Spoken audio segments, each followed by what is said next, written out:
والصلاة والسلام على من لا نبي بعده أما بعد فأعوذ بالله من الشيطان الرجيم بسم الله الرحمن الرحيم والعصر إن الإنسان لفي خسر إلا الذين آمنوا وعملوا الصالحات وتواصوا بالحق وتواصوا بالصبر اللهم صل على محمد وعلى آل محمد كما صليت على إبراهيم وعلى آل إبراهيم إنك حميد مجيد اللهم بارك على محمد وعلى آل محمد كما باركت على إبراهيم وعلى آل إبراهيم إنك حميد مجيد. میں نے آپ حضرات کی خدمت میں قرآن کریم کی ایک مختصر ترین سورت تلاوت کی. قرآن کریم کی سب سے چھوٹی سورت ہے سورۃ الکوثر، یہ سورۃ العصر، چھوٹی چھوٹی دو سورتیں. یہ سورت الفاظ کے اعتبار سے بہت چھوٹی ہے، معنی، مفاہیم اور مطالب کے اعتبار سے بہت بڑی ہے.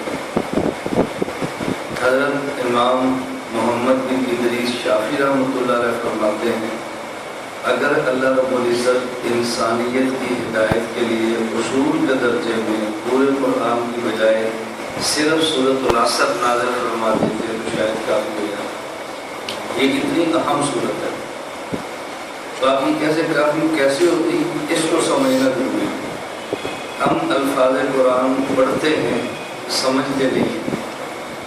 وقت جو کہ بہت کم ہے اس لیے میں بہت ساری باتیں چھوڑ کر بہت ساری باتیں چھوڑتا جاؤں گا. وقت بہت بڑا ہے، 1.25 گھنٹے میں کتنی سی باتیں کہہ سکتا ہے. ایک بات جب میں شروع کروں گا تو آپ محسوس فرمائیں کہ ہاں وقت بہت بڑا ہے.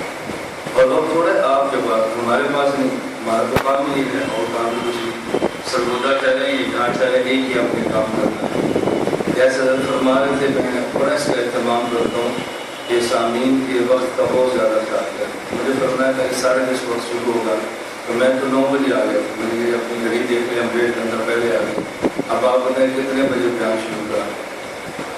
بعض باتیں میں عقائد مسائل کے حوالے سے کروں گا اور بعض باتیں اصلاح کی غرض سے کروں گا.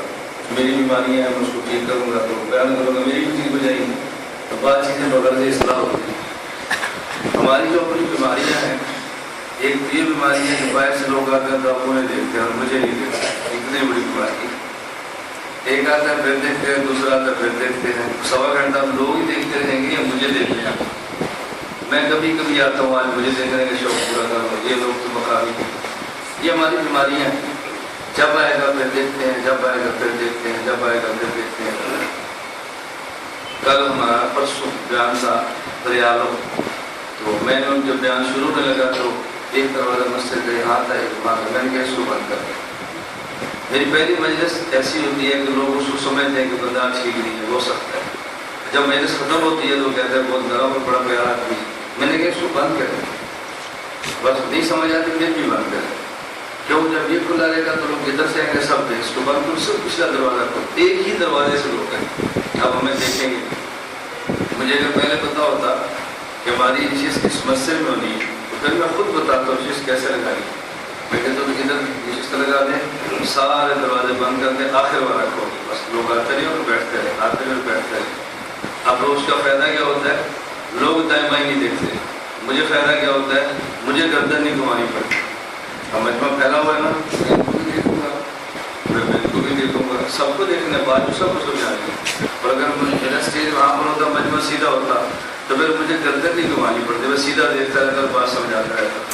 میں بھی تکلیف سمجھتا، آپ بھی بچ جاتے. فائدہ ہونا تھا. اب میں سمجھتا ہوں یہ باتیں بڑی آپ کی قابل تعجب ہے. ہماری قابل تعجب نہیں ہے کیونکہ میں ابھی پچھلے ہفتے ہمارا ملیشیا کا سفر تھا. وہ مجھے پہلی بار سن رہے تھے شادی میرے ہم زبان کے لیے تھے. پہلا سبق ہو، دوسرے مسلک کا، دوسری زبان کا، دوسرے ملک کا بندہ ہو تو بے فکر بھی نہیں ہوتی. لیکن جب میں نے ان کو صبح 3 گھنٹے پڑھا لیا، پھر زور کے بعد 2 گھنٹے، ایک دن میں 8 گھنٹے کی نشست ہوتی. آپ نے 1.25 گھنٹے کی، 1.25 گھنٹے میں آدمی کیا بیان کرتا ہے. 8 گھنٹے کی نشست کے بعد ان کو احساس ہوتا تھا کہ یار ہمیں زندگی پہلی بار مولوی ملے، وقت بہت تھوڑا ہے ہمارے پاس. اب مجھے انہوں نے کہا کہ آپ 1 ہفتے کے لیے آئیں. پہلے آپ 1 دن آپ نے ملیشیا میں دیے، اب ایک جگہ آپ 1 ہفتہ پڑھائیں، ہر ہمیں گھر سے بیٹھ کے پڑھتے ہیں. میں نے کہا مجھے بولنے کا مزہ آئے گا، تمہیں سننے کا مزہ آئے گا، تمہیں بھی لطف آئے گا کہ علوم نبوت ہے کیا، پھر آپ کو بھی مزہ آئے گا۔ خیر میں عرض کر رہا جب ہم نے 5 گھنٹے پڑھا لیے، کچھ دلچسپی ہو گئی، تو پھر میں نے کہا کہ آپ تو کلندر شہر کے ہو اور میں 87 جنوبی دیہات کا ہوں، کچھ باتیں آپ مجھے سمجھائیں، شہری لوگ میں نہ سمجھاؤں، میں دیہاتی لوگ ہوں، آپ کے بیٹھنے کا طرز سیکھ رہی ہیں۔ ان کو بڑا تعجب ہوا، پھر میں نے طرز سیکھ کیا، پھر میں نے موبائل کھولا، میں نے اپنی دستگاہ دکھائی، دیکھو یہ میری دستگاہ ہے۔ اب آپ میں سے بہت سارے لوگ ایسے ہیں مجھے پہلی بار دیکھ رہے ہیں، ان کو میری حیثیت کے نہیں پتا، اور میں اپنی حیثیت نہیں بنوا رہا، ان کو پتہ نہیں، چونکہ پتہ نہیں اس لیے ان کی میری اہمیت بھی نہیں ہے، تو یہ مقابلے تعجب بات تو نہیں ہے نا۔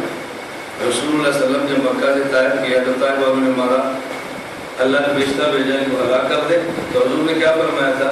اللہم اہد قومی فانہم لا یعلمون، اللہ مجھے جانتی ہے کہ میں کون ہوں، ان پر کیا غصہ میں نے کرنا ہے، میں نبی کا وارث ہوں تو مجھے نبی والی باتیں امت کو سمجھانی چاہیے۔ اس لیے میں گزارش کر رہا ہوں کہ مجھے الجھن نہیں ہوتی، بھائی نہیں جانتے، تعارف نہیں ہے، پہلی بار ملے ہیں، تو ایک نشست میں تو ساری باتیں سمجھ نہیں آتی۔ پھر میں نے ان سے کہا بھی آپ لائنیں بناؤ، یہ بہت عجیب بات تھی، ڈاکٹر تھے وہ سارے تھے، پھر میں نے لائنیں بنوائی، پھر سیدھا کیا، پھر طرز بنا، میں نے کہا میری ایک تصویر بناؤ، ان کو بڑا تعجب ہوا، اس کو ویڈیو کا شوق ہے، میں نے کہا آپ کو اندازہ نہیں میں کیا کر رہا ہوں۔ جب ویڈیو بن گئی میں نے کہا اب یہ دورہ ملیشیا کا نیٹ کے اوپر آئے گا نا، پھر اپنی مسجد کا سبق دے کر لوگ کہیں گے بڑے ڈسپلن ہے یار، کیسے زبردست طریقے سے بیٹھے ہوئے۔ میں آپ سے نہیں بنوا رہا، ہمارا تو نشست دوسری ہے، سبق کی نشست نہیں ہے، میری سبق کی نشست ہوتی، اور بے شک آپ میں کوئی ایم او ہوتا ہے، ایم ایس ہوتا، بڑے سے بڑا ڈاکٹر ہوتا، تو ہم نے کہا تھا کہ آپ کاغذ قلم لیں اور ہمارے سبق بھی بیٹھیں، نہیں ہے پھر آپ موبائل آن کریں، ہمارا بیان ریکارڈ کریں، جب بیان ختم ہو جانا تو ڈاکٹر صاحب نے کہا یار بہت قیمتی بیان تھا، آپ نے ضائع کر دیا، یار لکھ لیتے تو اچھا تھا، ریکارڈ کر لیتے تو اچھا تھا۔ مسئلہ صرف یہ ہے، اس وقت دنیا میں کئی بار کہتا ہوں ہماری باتیں بھی نہیں سمجھ آتی، کوئی 10 سے بات سمجھ آئے گی جب ہمارے گزرے کام چھوڑ دیں، اس وقت سمجھ آئے گی، زبان بولنا چھوڑ دے گی، بوڑھے ہو جائیں گے، بس برکت رہ جائے گی، پھر سمجھ آئے گی۔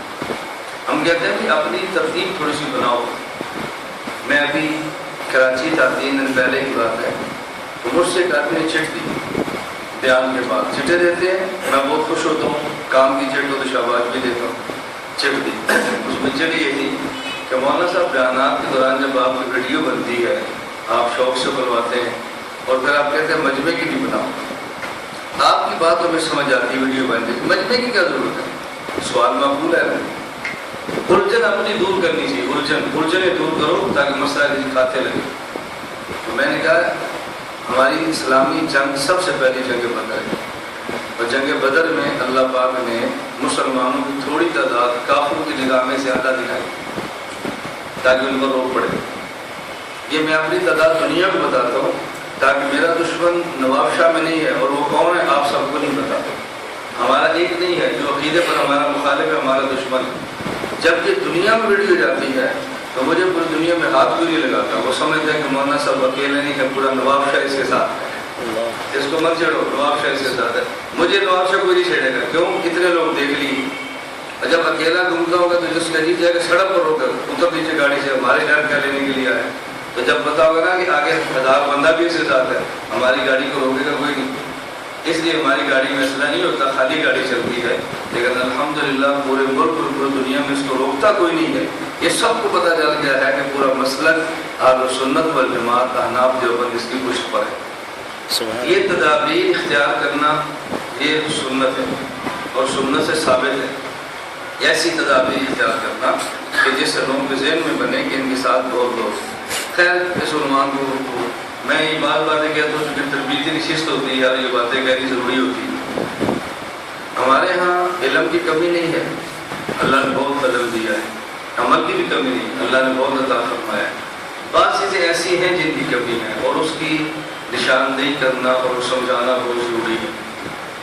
ہمارا رات کا جلسہ تھا، ہم 1:30 بجے فارغ ہوئے، اب 1:30 بجے فارغ ہونے کے بعد ہم نے فجر کی نماز تو پڑھنی ہے، پھر ہم چونکہ مرید بھی اپنے شیخ کے، ہم نے صبح ذکر بھی کرنا ہے، ہم وہ خطیب نہیں ہیں جو مرید نہیں ہوتے، ہم اپنا گھوڑا ایسا ہے جس کی لگام کسی کے ہاتھ میں دیتے ہیں، گھوڑا طاقتور ہو اور اس کی لگام کسی کے ہاتھ میں نہ ہو، وہ پورا ٹانگا بھی مارتا ہے، خود بھی مرتا ہے، اپنی سواریاں برباد کرتا ہے، اور طاقتور گھوڑے کی لگام کسی کے اندر ہاتھ میں ہو پھر اس سواری کو خراب نہیں کرتا۔ اس لیے میں سمجھتا ہوں جتنا علم زیادہ ہو اتنا ہی مرید ہونا ضروری ہے. جتنا بڑا عالم ہونا اس کو مرید ہونا زیادہ ضروری ہے. جتنا بڑا ڈاکٹر ہو اس کی لیے بیعت اتنی زیادہ ضروری ہے. بڑا ڈاکٹر ہوگا، میں تبلیغ کی بات نہیں کرتا ہوں، 10 سال جماعت میں لگانا چاہیے، لیکن بیعت بہت ضروری ہے. جماعت اپنا کام کرے، اس کا ہمیں انکار نہیں، ہمارا کام ہے، لیکن بیعت بہت ضروری ہے. حضرت مولانا الیاس رحمۃ اللہ علیہ سے بڑا کون داعی مبلغ اور تبلیغ جماعت ہو سکتا ہے؟ کوئی ہو سکتا ہے ان سے بڑا؟ حضرت تو بانی تھے. حضرت فرماتے تھے جب میں بازار میں جاتا ہوں، گشت کرتا ہوں، تو بازار کی ظلمت اپنے دل میں محسوس کرتا ہوں. اور ظلمت کو صاف کرنے کے لیے حضرت سہارنپور کی خانقاہ میں جا کے ضربے لگاتا ہوں، پھر دل صاف ہوتا ہے. سبحان اللہ. یہ اس وقت کی بات ہے جب کچھے پہن کے لڑکیاں بازار میں نہیں گھومتی تھی، اس وقت کی بات ہے.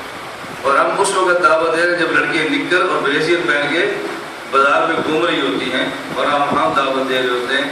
اب بتائیں ہماری قلبی کیفیت کیا ہوتی ہے؟ آپ کے دل میں کوئی بری خواہش نہیں پیدا ہوتی؟ میرے دل میں تو ہوتی ہے. میں تو انسان ہوں، مرد ہوں، دیہاتی ہوں، بڑی اچھی خوراک کھاتا ہوں، میرے دل میں تو پیدا ہوتی ہے. آپ کے دل میں نہیں ہوتی ہوگی، میں آپ کو کچھ نہیں کہتا. اور یہ باتیں آپ کو نہیں سمجھ آتی. ہم سمجھتے ہیں کہ نیک وہ ہوتا ہے جس کے دل میں گناہ کی خواہش نہ ہو. وہ نیک نہیں ہوتا. نیک وہ ہوتا ہے جس کے دل میں گناہ کی خواہش ہو، پھر کنٹرول کرے. یہ نہیں ہوتا. اور یہ مسئلہ اللہ نے سمجھایا قرآن میں 11 قسمیں اٹھا کر. اس مسئلے سے زیادہ اللہ نے کسی مسئلے پر قسمیں نہیں اٹھائی. یہ مسئلہ سمجھانے کے لیے 11 قسمیں اٹھائی ہیں کہ نیک وہ ہوتا ہے جس کے دل میں گناہ کی خواہش ہو، پھر کنٹرول کرے. یہ متقی ہے. اس پر 11 قسمیں اٹھائی. آپ بشا گننا چاہیں تو گن لیں. والشمس وضحاها والقمر اذا تلاها والنهار اذا جلاها والليل اذا يغشاها والسماء وما بناها والارض وما طحاها ونفس وما سواها. کتنی قسمیں ہو گئی؟ 11. پھر فرمایا فَأَلْهَمَهَا فُجُورَهَا وَتَقْوَاهَا. ہم نے انسان کے نفس میں فجور، گناہ کی خواہش بھی رکھی ہے، اور ضبط کی قوت تقویٰ بھی رکھا ہے. اللہ 11 قسمیں اٹھا کر کہہ رہے ہیں، اور آپ کہتے ہیں یہ مولانا بہت نیک ہے. کیسا نیک ہے؟ جس کے دل میں گناہ کی خواہش ہی نہیں. وہ پیر نہیں ہے جس کے دل میں گناہ کی خواہش نہ ہو. جو جھوٹ مت بولا کرو ہمارے شیخ بہت نیک ہیں، ان کے دل میں گناہ کی خواہش ہی نہیں ہے.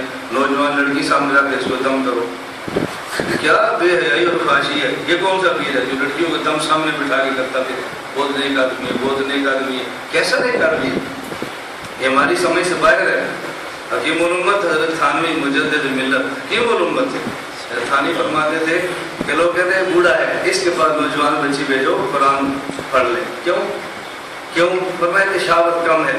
فرماتے تھے کہ بوڑھے میں شہوت کم ہوتی ہے اور کنٹرول کی طاقت بھی کم ہوتی ہے. نوجوان میں جس طرح شہوت زیادہ ہوتی ہے نا، اس میں کنٹرول کی طاقت بھی زیادہ ہوتی ہے. اب نئی گاڑی لو، مارکیٹ سے نئی گاڑی لو، نوجوان ہے نا، نئی گاڑی لو. گاڑی آپ نے کون سی لی ہے؟ پراڈو لے لو، آپ سرف لے لو، کوئی ہونڈا، کوئی آپ گاڑی لو. جب گاڑی اس کی رفتار کتنی تیز ہوتی ہے اور اس کی بریک کتنی مضبوط ہوتی ہے، پریشر بریک ہے، وہیں چھو کر کے رک جاتی ہے. ایسے ہوتا ہے کہ اور پرانی کھچرا گاڑی لو، وہ دوڑتی رفتار سے نہیں، لیکن رکتی بھی نہیں ہے. آپ کے اچانک کو بندہ آ جائے تو وہ نہیں رکتی، اس کی بریک بھی کمزور ہوتی ہے. یہ بوڑھے میں شہوت کم ہوتی ہے، آ جائے تو ضبط نہیں کر سکتا، پھر یہ خراب کرتا ہے لڑکی. میں سمجھتا ہوں میری باتیں آپ کو اچھی نہیں لگتی، لیکن یہ حقائق ہے، اور میں بغیر کسی ملامت کی یہ باتیں کرتا ہوں. کیوں؟ اس لیے کہ میں نے آپ کی مسجد سے چندہ نہیں مانگا، میں نے فیس نہیں مانگی، میں نے آپ سے پیسہ نہیں مانگنا. میں نے اتنا لمبا سرگودہ سفر کیا ہے، اور پھر میں جھجک کے مسئلے بیان کروں تو مجھے کیا ضرورت ہے بیان کرنے کی؟ اتنا لمبا بندہ سفر بھی کرے اور بات بھی کھل کے نہ سمجھا سکے، لوگ کیا کہیں گے، لوگ کیا کہیں گے، لوگ کیا کہیں گے. اس کا مطلب یہ ہے کہ میں خواہش پرست ہوں، میں شہوت پرست ہوں، میں شہرت پسند ہوں. میں چاہتا ہوں کہ مجھے لوگ کہیں یہ بہت اچھا مولوی ہے، بہت اچھا مولوی ہے. یہ مستقل بیماری ہے. آج ہمارے بہت سارے حضرات صرف گناہ کے خلاف نہیں بولتے، اور بہت سارے لوگ اہل بدعت کے خلاف اس وجہ سے نہیں بولتے کہ لوگ کہتے ہیں یہ بہت اچھا عالم ہے. میں کسی کے خلاف نہیں بولتا. یہ عالم نہیں ہے، یہ مریض ہے. اس کو حب جاہ اس کے اندر بھری پڑی ہے. لوگ کہتے ہیں بہت اچھا آدمی ہے، لوگ کہتے ہیں بہت متدل ہے، لوگ کہتے ہیں بہت پیارا ہے. کسی کے خلاف نہیں بولتا. اللہ کے نبی کسی کے خلاف نہیں بولتے تھے. بتاؤ، اللہ کے نبی کسی کے خلاف نہیں بولتے تھے. صحابہ کسی کے خلاف نہیں بولتے تھے. کیسی بات آپ کرتے ہیں؟ اللہ کے نبی سے زیادہ معتدل کون ہے؟ رسول اللہ زیادہ خوشگوار کون ہے؟ پیغمبر سے زیادہ نرم کون ہے؟ لیکن اللہ کے نبی بولے. اور یہی ان کو شکوا تھا, ہمارے بتوں کے خلاف بولنا چھوڑ دے, اپنے اللہ کی باتیں کر. فرمایا نہیں, یہ نہیں ہو سکتا. ہم اپنے اللہ کی بات بھی کریں گے اور تمہارے غلط بت کی نشاندہی بھی کریں گے. عالم کی حیثیت ڈاکٹر کی ہے, عالم کی حیثیت ڈاکٹر کی ہے. ایک کام ڈاکٹر کا, ایک کام عالم کا ہے, دونوں کا اپنا اپنا کام. وہ کام کیا ہے اس کو بھی سمجھیں. قرآن کریم میں ہے, اللہ رب العزت نے فرمایا فَإِذَا سَوَّيْتُهُ وَنَفَخْتُ فِيهِ مِن رُوحِي فَقَعُوا لَهُ سَاجِدِينَ. ہم نے انسان کو اپنے ہاتھ دست قدرت سے بنایا. وَلَقَدْ خَلَقْنَا الْإِنسَانَ مِنْ صَلْصَالٍ مِنْ حَمَإٍ مَسْنُونٍ. پہلے انسان کو مٹی سے بنایا, پھر فَإِذَا سَوَّيْتُهُ وَنَفَخْتُ فِيهِ مِن رُوحِي, پھر اس میں روح ڈالی ہے. یہ اپنی روح نہیں ہے, یہ اب علماء تو جلدی سمجھ گئے, باقی تھوڑی دیر سے سمجھیں گے, سمجھ تو جائیں گے, تھوڑی دیر لگتی ہے. یہ جو فرمایا نا میری روح, یہ روح کی نسبت اللہ نے اپنی طرف کی ہے. اسے عربی میں کہتے ہیں اضافت تشریفیہ. انسان روح کی عظمت کو بیان کرنے کی نسبت اپنی طرف کی ہے کہ یہ میری روح ہے. اللہ کی روح بندے میں تھوڑی آتی ہے, یہ نسبت میں عظمت بتانے کے لیے روح کی نسبت اپنی طرف کر دی ہے. فرمایا جب اس میں نے روح کو ڈالا اب یہ انسان بنا ہے. اب انسان دو چیزوں کا نام ہے, نمبر ایک زمینی مٹی, نمبر دو آسمانی روح. میری دلیل پہ توجہ رکھنا. نمبر ایک زمینی مٹی, نمبر دو آسمانی. یہ بدن زمینی مٹی سے بنا ہے اور روح آسمان سے آئی. کیونکہ بدن زمینی مٹی سے بنا ہے, اب اس بدن کو زندہ رہنے کے لیے خوراک چاہیے, اور اس کی خوراک بھی مٹی سے بنتی ہے. چونکہ بدن جو مٹی سے بنا ہے تو خوراک کہاں سے ہوگی؟ مٹی کی ہوگی, تبھی چل سکتا ہے. اور اگر اس کے خوراک کے موسم میں بے اعتدالی ہو جائے تو پھر بیمار ہو جاتا ہے, اور جب بیمار ہو اس کو دوا چاہیے, تو دوا کہاں سے آئے گی؟ انسانی جسم مٹی سے بنا, اس کی غذا بھی مٹی سے, اس کی دوا بھی مٹی سے, اور انسانی روح آسمان سے آتی ہے. لہذا روح کی غذا بھی آسمان سے, اور روح بیمار ہو جائے تو دوا بھی آسمان سے. یہ روح کی غذا اور دوا کا نام ہے وحی. اور جب انسان کا جسم بیمار ہو جائے تو اس کو بھی طبیب چاہیے, اور جب انسان کی روح بیمار ہو جائے اس کو بھی طبیب چاہیے. جسم کے طبیب کا نام ہے ڈاکٹر اور حکیم, اور روح کے طبیب کا نام ہے نبی اور رسول. جسم کے طبیب کا نام ہے ڈاکٹر اور حکیم. اب دیکھو میرا بیان ہو رہا ہے, آپ نے ریکارڈنگ کا انتظام نہیں کیا. یہ اس کی مہربانی ہے کہ آپ نے موبائل لے کر بیٹھ گیا, یہ ان کی مہربانی موبائل لے کر بیٹھ گیا. آپ انتظام نہیں کرو گے, اس کی وجہ ابھی میں اتنے کام کرتے ہیں, جوان ہوں نا, ابھی تو آپ کیا بزرگ ہو بھی نہیں, بوڑھا ہوں گا, بزرگ بنوں گا, پھر کہیں گے کہ حضرت کی ریکارڈنگ لے جمع کرو. ہمارے پاس بہت بیماریاں ہیں, میں کون سی عرض سمجھاؤں. میں بکینیا کے دور میں تو علماء ساتھ تھے, میں نے کہا تم مجھے بزرگ نہیں سمجھتے, کیوں؟ میرا 35 منٹ کا استنجا نہیں ہے, 5 منٹ کا ہے. میں غلط بات کیا, بزرگ کب کہتے ہیں 35 منٹ کا استنجا ہو, 15 منٹ کا وضو. ٹھہرو بھائی, حضرت وضو فرما رہے بھائی, ابھی مسافہ نہیں ہوگا, ابھی چائے کی ہے, ابھی ٹھہرو ذرا, بھائی نشیب رہیں گے, مسافہ ہوگا. سب کہیں گے نا بڑا آدمی, اور جو ٹائم پر آ کر کرسی کے نیچے بیٹھا ہے وہ بڑا آدمی کیسے ہے؟ بڑا آدمی تب ہوتا مولانا جان ختم کرتے. ابھی سائیں کدھر ہے؟ ابھی وضو فرما رہے ہیں. سائیں کدھر ہے؟ بس تھوڑی سی چائے پی رہے ہیں. سائیں کدھر ہے؟ ابھی آ رہے ہیں. رستہ دو بھی, رستہ دو, کھڑے ہو جو سائیں آ رہے. اب میں نے بزرگ بننا تھا تو میں تو خود غسل کر کے تمہارے پاس بیٹھ کے مجھے بزرگ کون کہے گا؟ تو پاگل ہے, ہمیں بزرگ سمجھ. یہ ہماری بیماریاں ہیں, آپ ناراض نہ ہو, یہ ہماری بیماریاں ہیں, امراض ہیں. ہم نے ان مرضوں سے نکلنا ہے تو کام صحیح چلنا ہے, نہیں نکلنا تو کام صحیح رخ پہ نہیں چلتا. تو جسم بیمار ہو جائے اس کو بھی طبیب چاہیے, اور جسم کے طبیب کا نام ہے ڈاکٹر اور حکیم. روح بیمار ہو جائے اسے بھی طبیب چاہیے, اور روح کے طبیب کا نام ہے نبی اور رسول. یہ روحانی طبیب ہے, وہ جسمانی طبیب ہے. میں بات صرف یہ کیا سمجھا رہا تھا, ڈاکٹر ہو یا عالم ہو, عالم بھی طبیب ہے, ڈاکٹر بھی طبیب ہے. فرق کیا ہے؟ ایک طبیب ہے امراض جسمانیہ کا جو عالم ہے, نبی کا جانشین, اور ایک طبیب ہے امراض روحانیہ کا امراض عالم جو نبی کے جانشین ہے, اور ایک امراض جسمانیہ کا جو ڈاکٹر اور حکیم ہے. اب دونوں کا اپنا اپنا کام ہے، دونوں سے اپنا اپنا کام لو، الجھن نہیں ہوگی، بس کام بدل جائے گا، الجھن شروع ہو جائے گی۔ ایک آدمی، مولانا سراج آپ کی مسجد کے خطیب ہیں، کسی آدمی کا اس کے معدے میں تکلیف ہوگی، مثانے میں تکلیف ہوگی، پیشاب کا مریض ہے یا اس کو اور بیماری آ گئی، اب ایک چھوٹی سی شیشی میں پیشاب ڈال کے لائے مسجد میں اور کہ جی مولانا صاحب اس پیشاب کو چیک کرو، آپ کیا کہو گے؟ وہ ٹھیک کر رہے ہیں غلط کر رہے ہیں؟ بولو بولو نا بھائی، کیوں؟ مولوی صاحب سے یہ پوچھو کہ پیشاب کپڑے کو لگ گیا ہے، کپڑا پاک ہے کہ نہ پاک ہے، میرے قطرے مسلسل نکلتے ہیں، وضو ہوتا ہے کہ نہیں ہوتا، یہ پوچھو۔ اس پیشاب کو چیک کر کے بیماری کون سی ہے، یہ مولانا سراج کا کام نہیں ہے، یہ MBBS ڈاکٹر کا کام ہے، MO کا کام ہے، جس کا بھی آپ بڑے ڈاکٹر اسپیشلسٹ کا کام ہے، ایسے ہی ہے۔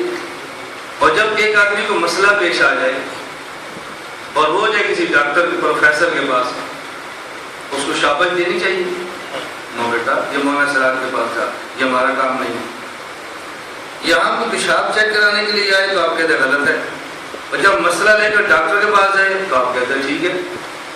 دین ہر کسی کا ہے، ہر بندہ اسٹڈی کر سکتا ہے، ہر بندہ پڑھ سکتا ہے، ہر بندہ مطالعہ کر سکتا ہے، تو اگر پیشاب ہر بندہ چیک نہیں کر سکتا؟ قرآن ہر بندہ پڑھ سکتا ہے، پیشاب ہر بندہ چیک نہیں کر سکتا؟ آپ ایک عالم کو پیشاب بھی چیک کرنے کی اجازت نہیں دیتے کہ عالم کا کام نہیں ہے۔ ہم تمہیں قرآن چیک کرنے کی کیسے اجازت دیں ڈاکٹر صاحب؟ یہ تیرا کام نہیں ہے، سمجھ آ رہی؟ ہمیں پیشاب بھی چیک کرنے کی اجازت نہیں ہے، بھائی تمہارا کام نہیں ہے۔ اچھا تو آپ کو قرآن پر ہاتھ صاف کرنے کی کیسے ہم اجازت دیں گے؟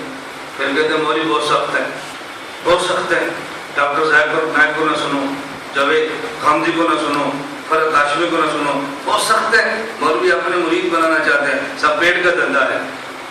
تو مولوی سراج پیٹ سے پیشاب چیک کر لیتا تو کون سا ڈاکٹر کا دھندا خراب ہو جانا؟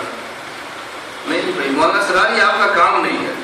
اس کا کام اگر آپ کا پیشاب چیک کرنا نہیں ہے تو مسئلے چیک کرنا پھر آپ کا کام بھی نہیں، اپنے اپنے حدود پہ رہو، الجھن نہیں ہوگی۔ تو یہ باتیں نہ سمجھنے سے نقصانات ہوتے ہیں، یہ باتیں نہ سمجھنے سے اشکالات پیدا ہوتے ہیں۔ کیونکہ میں نے پہلے مولانا سے پوچھا تھا کہ مولانا فرمایا کہ مخلوق مجمع ہے، مجھے خوشی اس میں ہوتی ہے کہ مخلوق مجمع نہ ہو، مجھ سے پوچھ کے رکھتے نا، تو میں نے کہا تھا کہ آج صرف علماء کو رکھ لو اور کل صبح ناشتے میں ڈاکٹر یا چودھری زمیندار تاجر وہ رکھ، میں ان میں ان کی باتیں کہتا، ان میں ان کی باتیں کہتا، اور اس پر میں اللہ کا شکر جتنا ادا کروں کم ہے۔ مجھے بحمدللہ ہر مجمع کو بات سمجھانے کی اللہ نے زبان عطا کی ہے، سبحان اللہ۔ قصور آپ کا ہے جو مجھے آپ مجمع دیتے نہیں، میرا قصور نہیں ہے، آپ نہیں دیتے۔ میں اپنے استاذی چاہ کے گاؤں میں جٹوں میں بھی بیان کرتا ہوں اور ملائیشیا کے IMTV پر بھی بیان کرتا ہوں۔ اس کا معنی ہے کہ مجھے دونوں زبانیں آتی ہیں، تبھی کرتا ہوں۔ میں ایک مرتبہ حسنین فیصلہ آباد تھا تو مولانا تعالیٰ جمیل صاحب ملے تو مولانا فرمانے لگے کہ میں نے آپ کا بیان سنا ہے، آپ کا بیان ماشاءاللہ بڑا مدلل، بڑا زبردست تھا، لیکن آپ کا لہجہ بہت سخت تھا، آپ لہجہ تھوڑا سا ٹھیک کرو۔ میں نے پوچھا مولانا صاحب جو آپ نے میرا بیان سنا یہ کس شہر کا تھا؟ کہتے ہیں جھنگ کا تھا۔ میں نے کہا رائیوڈ کا تو نہیں تھا؟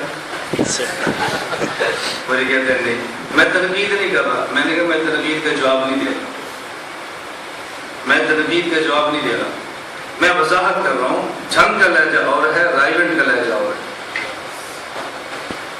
جس جو رائیوڈ کا لہجہ جانتا ہے وہ جھنگ کا نہیں جانتا، جو جھنگ کا جانتا ہے وہ رائیوڈ کا نہیں جانتا۔ مجھے بتانے یہ طاقت دی ہے، چاہو تو رائیوڈ کی ممبر پر بٹھا دو، چاہو تو حقنواد مسجد کی ممبر پر بٹھا دو، سبحان اللہ۔ میں دونوں لہجے جانتا ہوں، یہ میرا عیب ہے یا خوبی ہے؟ خوبی ہے۔ آپ اس کو عیب سمجھتے ہیں، آپ اس کو عیب سمجھتے ہیں، اس کا لہجہ سکتے ہیں۔ بھئی یہ تو دیکھو میں نے تقریر کہاں کی ہے، میرا سامع کون ہے، اس کا بیک گراؤنڈ کیا ہے، یہ میں نے تقریر کیوں کی ہے، یہ تو دیکھو۔ اب جس شخص نے صحابہ کو رات کو روتے ہوئے مسلح پر دیکھا ہے، وہ صحابی کو گھوڑے پر چڑھ کر دشمن کو مارتا دیکھ لے تو کیا کہے گا، یار کیسا صحابی ہے، ہم نے تو سنا تھا ہر وقت روتے ہیں، یہ تو ایرانی کافر کو مار رہے ہیں، ہم نے سنا تھا یہ گالی کھا کر بھی جواب نہیں دیتے، یہ تو روم کے کافر کو قتل کر رہے ہیں، یہ کیسا صحابی ہے؟ شک پڑ جائے گا کہ نہیں؟ اس لیے حضرت شیخ نے حکایات صحابہ میں دونوں قسم کی روایت جمع کر دی ہیں، مسلح پر رونے کی بھی اور گھوڑے کی پشت پہ بیٹھ کے تلوار چلانے کی، تاکہ سمجھ آ جائے کہ صحابہ کا ایک کام نہیں تھا، جو ضرورت تھی وہی کام کرتے۔ میری گزارش سمجھ آ رہی؟ میں جب بیان کرتا ہوں میں پورے مجمع کو دیکھتا رہتا ہوں، مجھے پتا تھا میں اس بیان سے کون خوش ہو رہا ہے کون نہیں ہو رہا، کیونکہ بعض حضرات کے مزاج کے خلاف تھوڑی سی بات آ جائے ان کے چہرے پر اتار چڑھاؤ شروع ہو جاتا ہے. یار یہ کیسا مولوی ہے؟ یہ وہ مولوی ہے کہ جس کو اللہ پاک نے ساری نعمتیں عطا فرمائی ہیں. اور میں بعض باتیں وہ کہتا ہوں، میں سمجھتا ہوں جن کو مجھ سے عقیدت ہے وہ بہت خوش ہوتے ہیں، جن کو عقیدت نہیں ہے ان کو تعجب ہوتا ہے یہ کیسی بات کہتا ہے، ان کو تعجب ہوتا ہے کیسی بات کہتا ہے. میں ایک بات آپ سے پوچھتا ہوں، آپ مجھے ایمان سے بتانا، میری رعایت نہ کرنا، میری رعایت نہ کرنا، ایمان سے بتانا.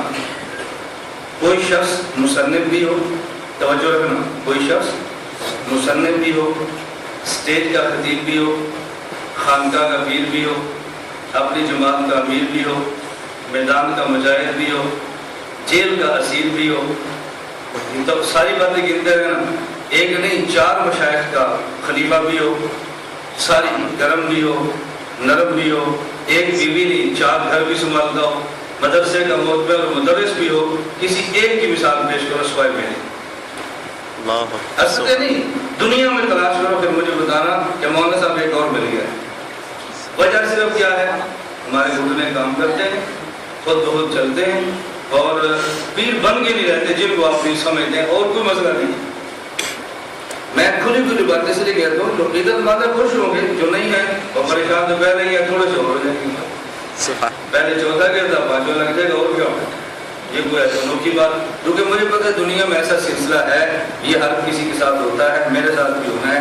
جب تک زندہ ہوں بات چلنی ہے، جب مر جانا ہے تو کہنا بہت بڑا سرمایہ دار اور سنت ہے جو ختم ہو گیا. پہلے ہم خود ختم کرتے رہے، نہیں ختم کر سکے، اب اللہ نے خود دے دیا، تو بڑا دکھ ہو گیا. یہ دکھ کس کے مرنے کا نہیں، دکھ یہ کہ ہم کیوں نہیں مار سکے، یہ خود بہت کیوں چلا گیا دنیا سے. میں یہ باتیں اس لیے گزارش کر رہا ہوں، اللہ نے یہ ساری باتیں سمجھنے کی توفیق عطا فرمائے، اللہ نے ساری باتیں سمجھنے کی توفیق عطا فرمائے. ہم الحمدللہ قابل کا پورا دفاع کرتے ہیں. میں ساتھی سے ایک بات کہتا ہوں، میرا کوئی دفاع کرے دنیا میں تمہیں کوئی بندہ نہیں ملے گا، کوئی عالم نہیں دکھا سکتے جیسے نے میری کتاب کا دفاع کیا ہو، میرے بیان کا دفاع کیا ہو. اور میں دفاع کرتا ہوں کبھی مولانا طارق الدین صاحب کا، کبھی آئی صاحب کا، کبھی مولانا فضلمان صاحب کا، کبھی فضائل صدقات کا، کبھی فضائل حج کا. میرا دفاع کوئی نہیں کرتا، میں ہر کسی کا کرتا ہوں. تو آپ بتاؤ میری ضرورت آپ کو ہے یا آپ کو، میری آپ کو ہے یا آپ کی ضرورت مجھے ہے؟ مجھے تو دفاع میں آپ کی ضرورت نہیں ہے. میں تو الحمدللہ اپنے فن کا بے تاج بادشاہ ہوں. میں جھجک کر یہ بات نہیں کہتا، میں اپنے فن کا بے تاج بادشاہ ہوں. مجھے اپنے فن پر آپ کی حاجت نہیں ہے، ابھی تک نہیں ہے کہ مجھ پر اعتراض ہو اور دفاع کسی اور کو کرنا پڑے. ہم اپنا دفاع خود کرتے ہیں اور بڑے دھڑلے سے دلیل کے ساتھ کرتے ہیں، مارتے نہیں ہیں، گالیاں نہیں دیتے، سخت لہجے اختیار نہیں کرتے، سمجھاتے ہیں اور دلیل سے دفاع کرتے ہیں. میں مواسا میں تھا تو ہمارے بہت بڑے عالم اور آئیوینٹ کے فادر، آپ کا عالم اور آئیوینٹ کے فادر، اور مجھے وہ کارگزاری سنا رہے تھے کہ مولانا ہم نے اپنی مسجد میں فضائل اعمال کی تعلیم چھوڑ دی ہے، اب ہم منتخب احادیث کی سناتے ہیں. یہ مجھے بڑے فخر سے سنا رہے ہیں. ہم منتخب احادیث کی تعلیم کراتے ہیں، فضائل اعمال کی نہیں کراتے، کیونکہ فضائل اعمال پر سلفی اعتراض کرتے تھے، غیر مقلد اعتراض کرتے تھے. تو ہم نے منتخب احادیث کی شروع کر دی، اس پر کوئی اعتراض نہیں کرتا. میں نے کہا تم جیسا بزدل دنیا میں نہ آتا تو اچھا تھا، تم جیسا بزدل ہماری جماعت میں نہ ہوتا تو بہتر تھا. تو یہ کہتے ہیں کیوں؟ میں نے کہا فضائل اعمال پہ اعتراض کیا تم نے چھوڑ دیا، فضائل درود پہ اعتراض کیا فضائل اعمال سے نکال دیا، کل چلے پر اعتراض کریں وہ بھی چھوڑ دو، کل 4 ماہ بھی ہوگا وہ بھی چھوڑ دو، تبلیغ جماعت پہ اعتراض کو بھی ختم کر دو. یہ کون سا کام ہے؟ میں نے کہا قبلہ کر فضائل اعمال پر اعتراض کرتے تھے تو میرا چھوٹا سا کتابچہ منگوا لیتے، فضائل اعمال اور اعتراضات کا علمی جائزہ. ہم نے دفاع کیا، تمہیں کیا ہو جائے؟ ہم تمہاری پشت پہ بیٹھے ہیں نا، دن دنا کر دلیل کراؤ، جب اعتراض کرے تو ہمیں بتاؤ، ہم بیٹھے ہیں. ابھی ہم زندہ ہیں کو مر گئے ہیں، اور وکیل بلا وکیل اور مفت کا وکیل، مفت کا وکیل. مولانا محمد احمد یہاں ہوں گے، مولانا سراج کی بھی شاگرد ہیں، میرے شاگرد ہیں، مجھ سے بیعت کی. میں نے کئی بار کہا مولانا محمد احمد میں جب بھی زندہ ہوں یہ مجھے شکایت نہ ملے کہ کسی بندے نے کہا تھا کہ آپ کا جلسہ اس وجہ سے نہیں ملا کہ آپ فی جلسہ 25,000 لیتے ہیں، یہ میں نہ سنوں. بس نہیں آ سکا، ابھی ٹائم نہیں ملا. اس دفعہ ہمارے 5 دن ہے، وقت تھوڑا ٹائم نہیں ملا، لیکن اس وجہ سے نہیں آئے کہ آپ کے پیسے نہیں دیے. میں نے کہا مولانا یہ میں کبھی نہ سنوں، یہ میں جلسہ عام میں کہوں گا بھائی آپ نے جھوٹ بولا، میرا مطالبہ پیسوں کا نہیں ہے. ایسا وکیل ملتا ہے کوئی فیس نہیں، کراؤ جواب. فضائل مال کا جلسہ آج رکھ لو, ہم فضائل مال کھول کے بیٹھ کے پوری فضائل مال اعتراض کا جواب صاف کر دیں. میں ملیشیا میں گیا, ملیشیا کے شافعی علماء, میں آپ سے کہوں نا تو آپ شاید سبق کے لیے تیار نہیں ہوں گے, آپ نہیں تیار ہوں گے, مسائل پیدا ہوں گے, اختلافات پھیلیں گے, مناسب نہیں ہے, لوگ کیا کہیں گے. شافعی علماء رائے گڑھ کے فاضل ملیشیا میں, اور مجھے بلایا, میں نے کہا کیا پڑھنا ہے, کہا المحنت علی المفند پوری سبقہ نام میں پڑھنی ہے, المحنت علی المفند پوری سبقہ پڑھنی ہے. آپ نواب شاہ میں ایک دن علماء اکٹھے کر لو, میں آ جاتا ہوں, کرایہ بھی آپ سے نہیں مانگتا, کھانے پر بھی زور نہیں لگاتا, المحنت پوری ایک دن میں آپ کو پڑھاتا. ایسے آسان کو بات ہو سکتی ہے. اور اتنی الجھنے ہیں, انشاءاللہ آپ سبق پڑھو گے تو آپ جو سمجھو گے جیسے 6 نمبر بیان ہو گئے. اتنی المحنت آسان ہوگی, آپ اس میں مشکل بات ہی کوئی نہیں, اس میں الجھن والا مسئلہ ہی کوئی نہیں. یہ اللہ کا, میں بھی ملیشیا مرکز میرا بیان تھا اساتذہ طلبہ, تو میں نے اس میں ایک بحث چھیڑی. اب میں نے کہا کہ یہ مختلف قسم کے لوگ ہیں, میں کیسے اس بحث کو سمجھاؤں آپ کو. ہم نے بحث چھیڑی, یاد عین وجہ صاف اللہ کے بارے میں, استوا عین اللہ اس کے بارے میں 1 گھنٹہ میں نے صرف مذاہب کی تنقید. مولانا عبدالحمید وہاں کے محتمے میں واللہ العظیم بیٹھ کے سب کن اپنے قدم سے بیان لکھتے, اور جب بیان سے فارغ مجھے کہتے مولانا 1 ہفتہ اللہ کے لیے ہمیں دے دو, ہم سورت علماء بٹھاتے ہیں, یہ ویسے ایک پوتا پڑھا دو. ہمارے کیونکہ یہ مزاج ہی نہیں ہے. ہمارے مزاج کیا ہے, خانقاہ کا پیر آ جائے گا, وہ سکھائے گا کہ اللہ اللہ کی طرح ضروری ہے, رائمنڈ سے بزرگ آ جائیں گے, وہ سمجھائیں گے خروج کی طرح ضروری ہے, جمعیت علماء اسلام آ جائے گی, وہ سمجھائیں گے الیکشن کی طرح ضروری ہے, سپاہی صحابہ آ جائے گی, وہ سمجھیں گے دفاع صحابہ کی طرح ضروری ہے, خط فیروز آئے گا چناب, وہ بتائیں گے حدود کا دفاع کتنا ضروری ہے. اور اپنی اپنی بات پہ لگے ہیں. آیات قرآن کی تفسیر کر رکھی ہے, اس کا جواب کیا دیں؟ یہ کہ ہم فقیر آپ کے پاس ہیں, آپ جس فرمان پہ چاہو ہم سے مسئلہ بنوا. آپ کو مولانا صاحب آج فضائل مارتا ہوں, آج عشاء کو شروع ہو جائیں گے, اور آپ دیکھیں کہ 1 گھنٹے میں چلتا رہوں گا اور فضائل مال کا دفاع ہوتا رہے گا. جمعیت والے آ جائے مولانا صاحب سیاست پہ اعتراضات کا جواب میں شروع ہو جاؤں اور سیاست بیان کروں گا, پھر آپ دیکھیں گے اعتراض کا دفاع کیسے ہوتا ہے. کوئٹہ بیان تھا, جمعیت میری میزبان, ایک آدمی نے چٹھ لکھی, مولانا صاحب جمہوریت اسلام ہے کہ کفر ہے. میں نے کہا نہ اسلام ہے نہ کفر ہے, یہ صرف ضرورت ہے. سبحان اللہ, جواب حل ہو گیا. نہ اسلام ہے نہ کفر ہے, بلکہ ہماری قانون اسمبلی بناتی ہے, اپنی اسمبلی میں جانے کا ذریعہ جمہوریت کے علاوہ کوئی نہیں, یہ ہماری ضرورت ہے بس, اور اس کا کوئی مسئلہ نہیں. مجھے جمعیت کہتے ہیں مولانا اتنا آپ نے 2 لفظوں میں ٹینشن ختم کی, ہمیں تعجب ہوتا ہے. میں نے کہا آپ کبھی سیاست پہ جلسہ رکھو, پھر مجھے بلاؤ, میں صرف سیاسی بیان کرتا ہوں, ہم سیاست سمجھائیں گے. اب چونکہ ہماری مجبوریاں کیا ہیں, محسوس نہ فرمانا, علماء بیٹھے ہیں, میں اس لیے تربیتی بہت ساری گفتگو کر رہا ہوں. ہماری مجبوریاں کیا ہیں, نواب شاہ تبلیغی جماعت کے مرکز والے میرا بیان نہیں کرائیں, کیوں, اس کا ساتھ نہیں لگا, ناراض نہ ہو, نہیں کرائیں گے. جمعیت علماء اسلام والے جمعیت کا جلسہ صرف مجھے بلائیں, نہیں ہوگا, کیوں, یہ جمعیت کا عہدیدار نہیں, اور بلائیں ساتھ مجھے بلا لیے تو ہوگا. میرا جلسہ بلائیں اور جمعیت کے استقبال پرچم صرف میرا کریں, نہیں ہوگا. جب میں صحابہ جلسہ کرائیں مجھے بلائیں, نہیں ہوگا, کیوں, یہ کون سا ہماری جماعت کا ہے, ایسے ہے یا نہیں. میں کہتا ہوں یہ جماعتوں کی لڑائی چھوڑ دو, عقیدے کی لڑائی شروع کرو. جماعتوں پر ہم جمع نہیں ہو سکتے, عقیدے پر جمع ہو سکتے ہیں کہ نہیں. جماعت پر تو لڑائی ہوگی, اس لیے ہم اپنی جماعت, میری جماعت بھی ہے, آپ میں سے اکثر کو میری جماعت کے نام کا نہیں پتا. میرے پرچم بھی ہم نے بنایا ہے, جماعت بنائی ہے, وہ ہماری مجبوری ہے. مجبوری کیا ہے کہ بسا اوقات اہل حق اور باطل کی ساری جماعتوں کا مشترکہ قومی مفاد میں اجلاس ہوتا ہے, ہمیں بھی بلاتے ہیں. اب میں کس کی نمائندگی کروں, میں نے بھی نمائندگی کرنی, مجھے بلاتے ہیں, کس حیثیت سے بلائیں گے, پھر میری جماعت کا نام لیتے ہیں, میرا پرچم پڑا ہوتا ہے, نام لکھا ہوتا ہے, میں اپنی حیثیت سے بیٹھ جاتا ہوں. یہ مجبوری ہے میری. نواب شاہ کے لوگ مجھ سے رابطہ کریں, ہمیں جلسہ چاہیے, میں کس کا نام دوں, تو کوئی میں نمائندہ تو رکھ رہا ہے نا, وہ نمائندہ میری مجبوری ہے. اس کے علاوہ ہماری جماعت کچھ بھی نہیں ہے, کیوں, میں سمجھتا ہوں یہ ساری جماعتیں ہماری جماعتیں ہیں. بس یہ تھوڑا سا دل بڑا کر لیں, اس تعصب سے نکل جائیں, انشاءاللہ آپ سارے اکٹھے ہو جائیں. ہم اکٹھے ہونے کے لیے تیار نہیں ہو رہے. میں عرض کرتا ہوں, میں سوچتا ہوں میں عقائد چھیڑوں, مسائل چھیڑوں یا تربیتی باتیں کروں, باتیں دونوں بہت ضروری ہیں. عقائد بھی ضروری ہیں، مسائل بھی ضروری ہیں، دفاع بھی ضروری ہے، اور اپنا اتحاد یہ وقت کی بہت ضروری ہے، اور اپنے امراض کو دور کرنا یہ بھی ہماری ذمہ داری بھی شامل ہے۔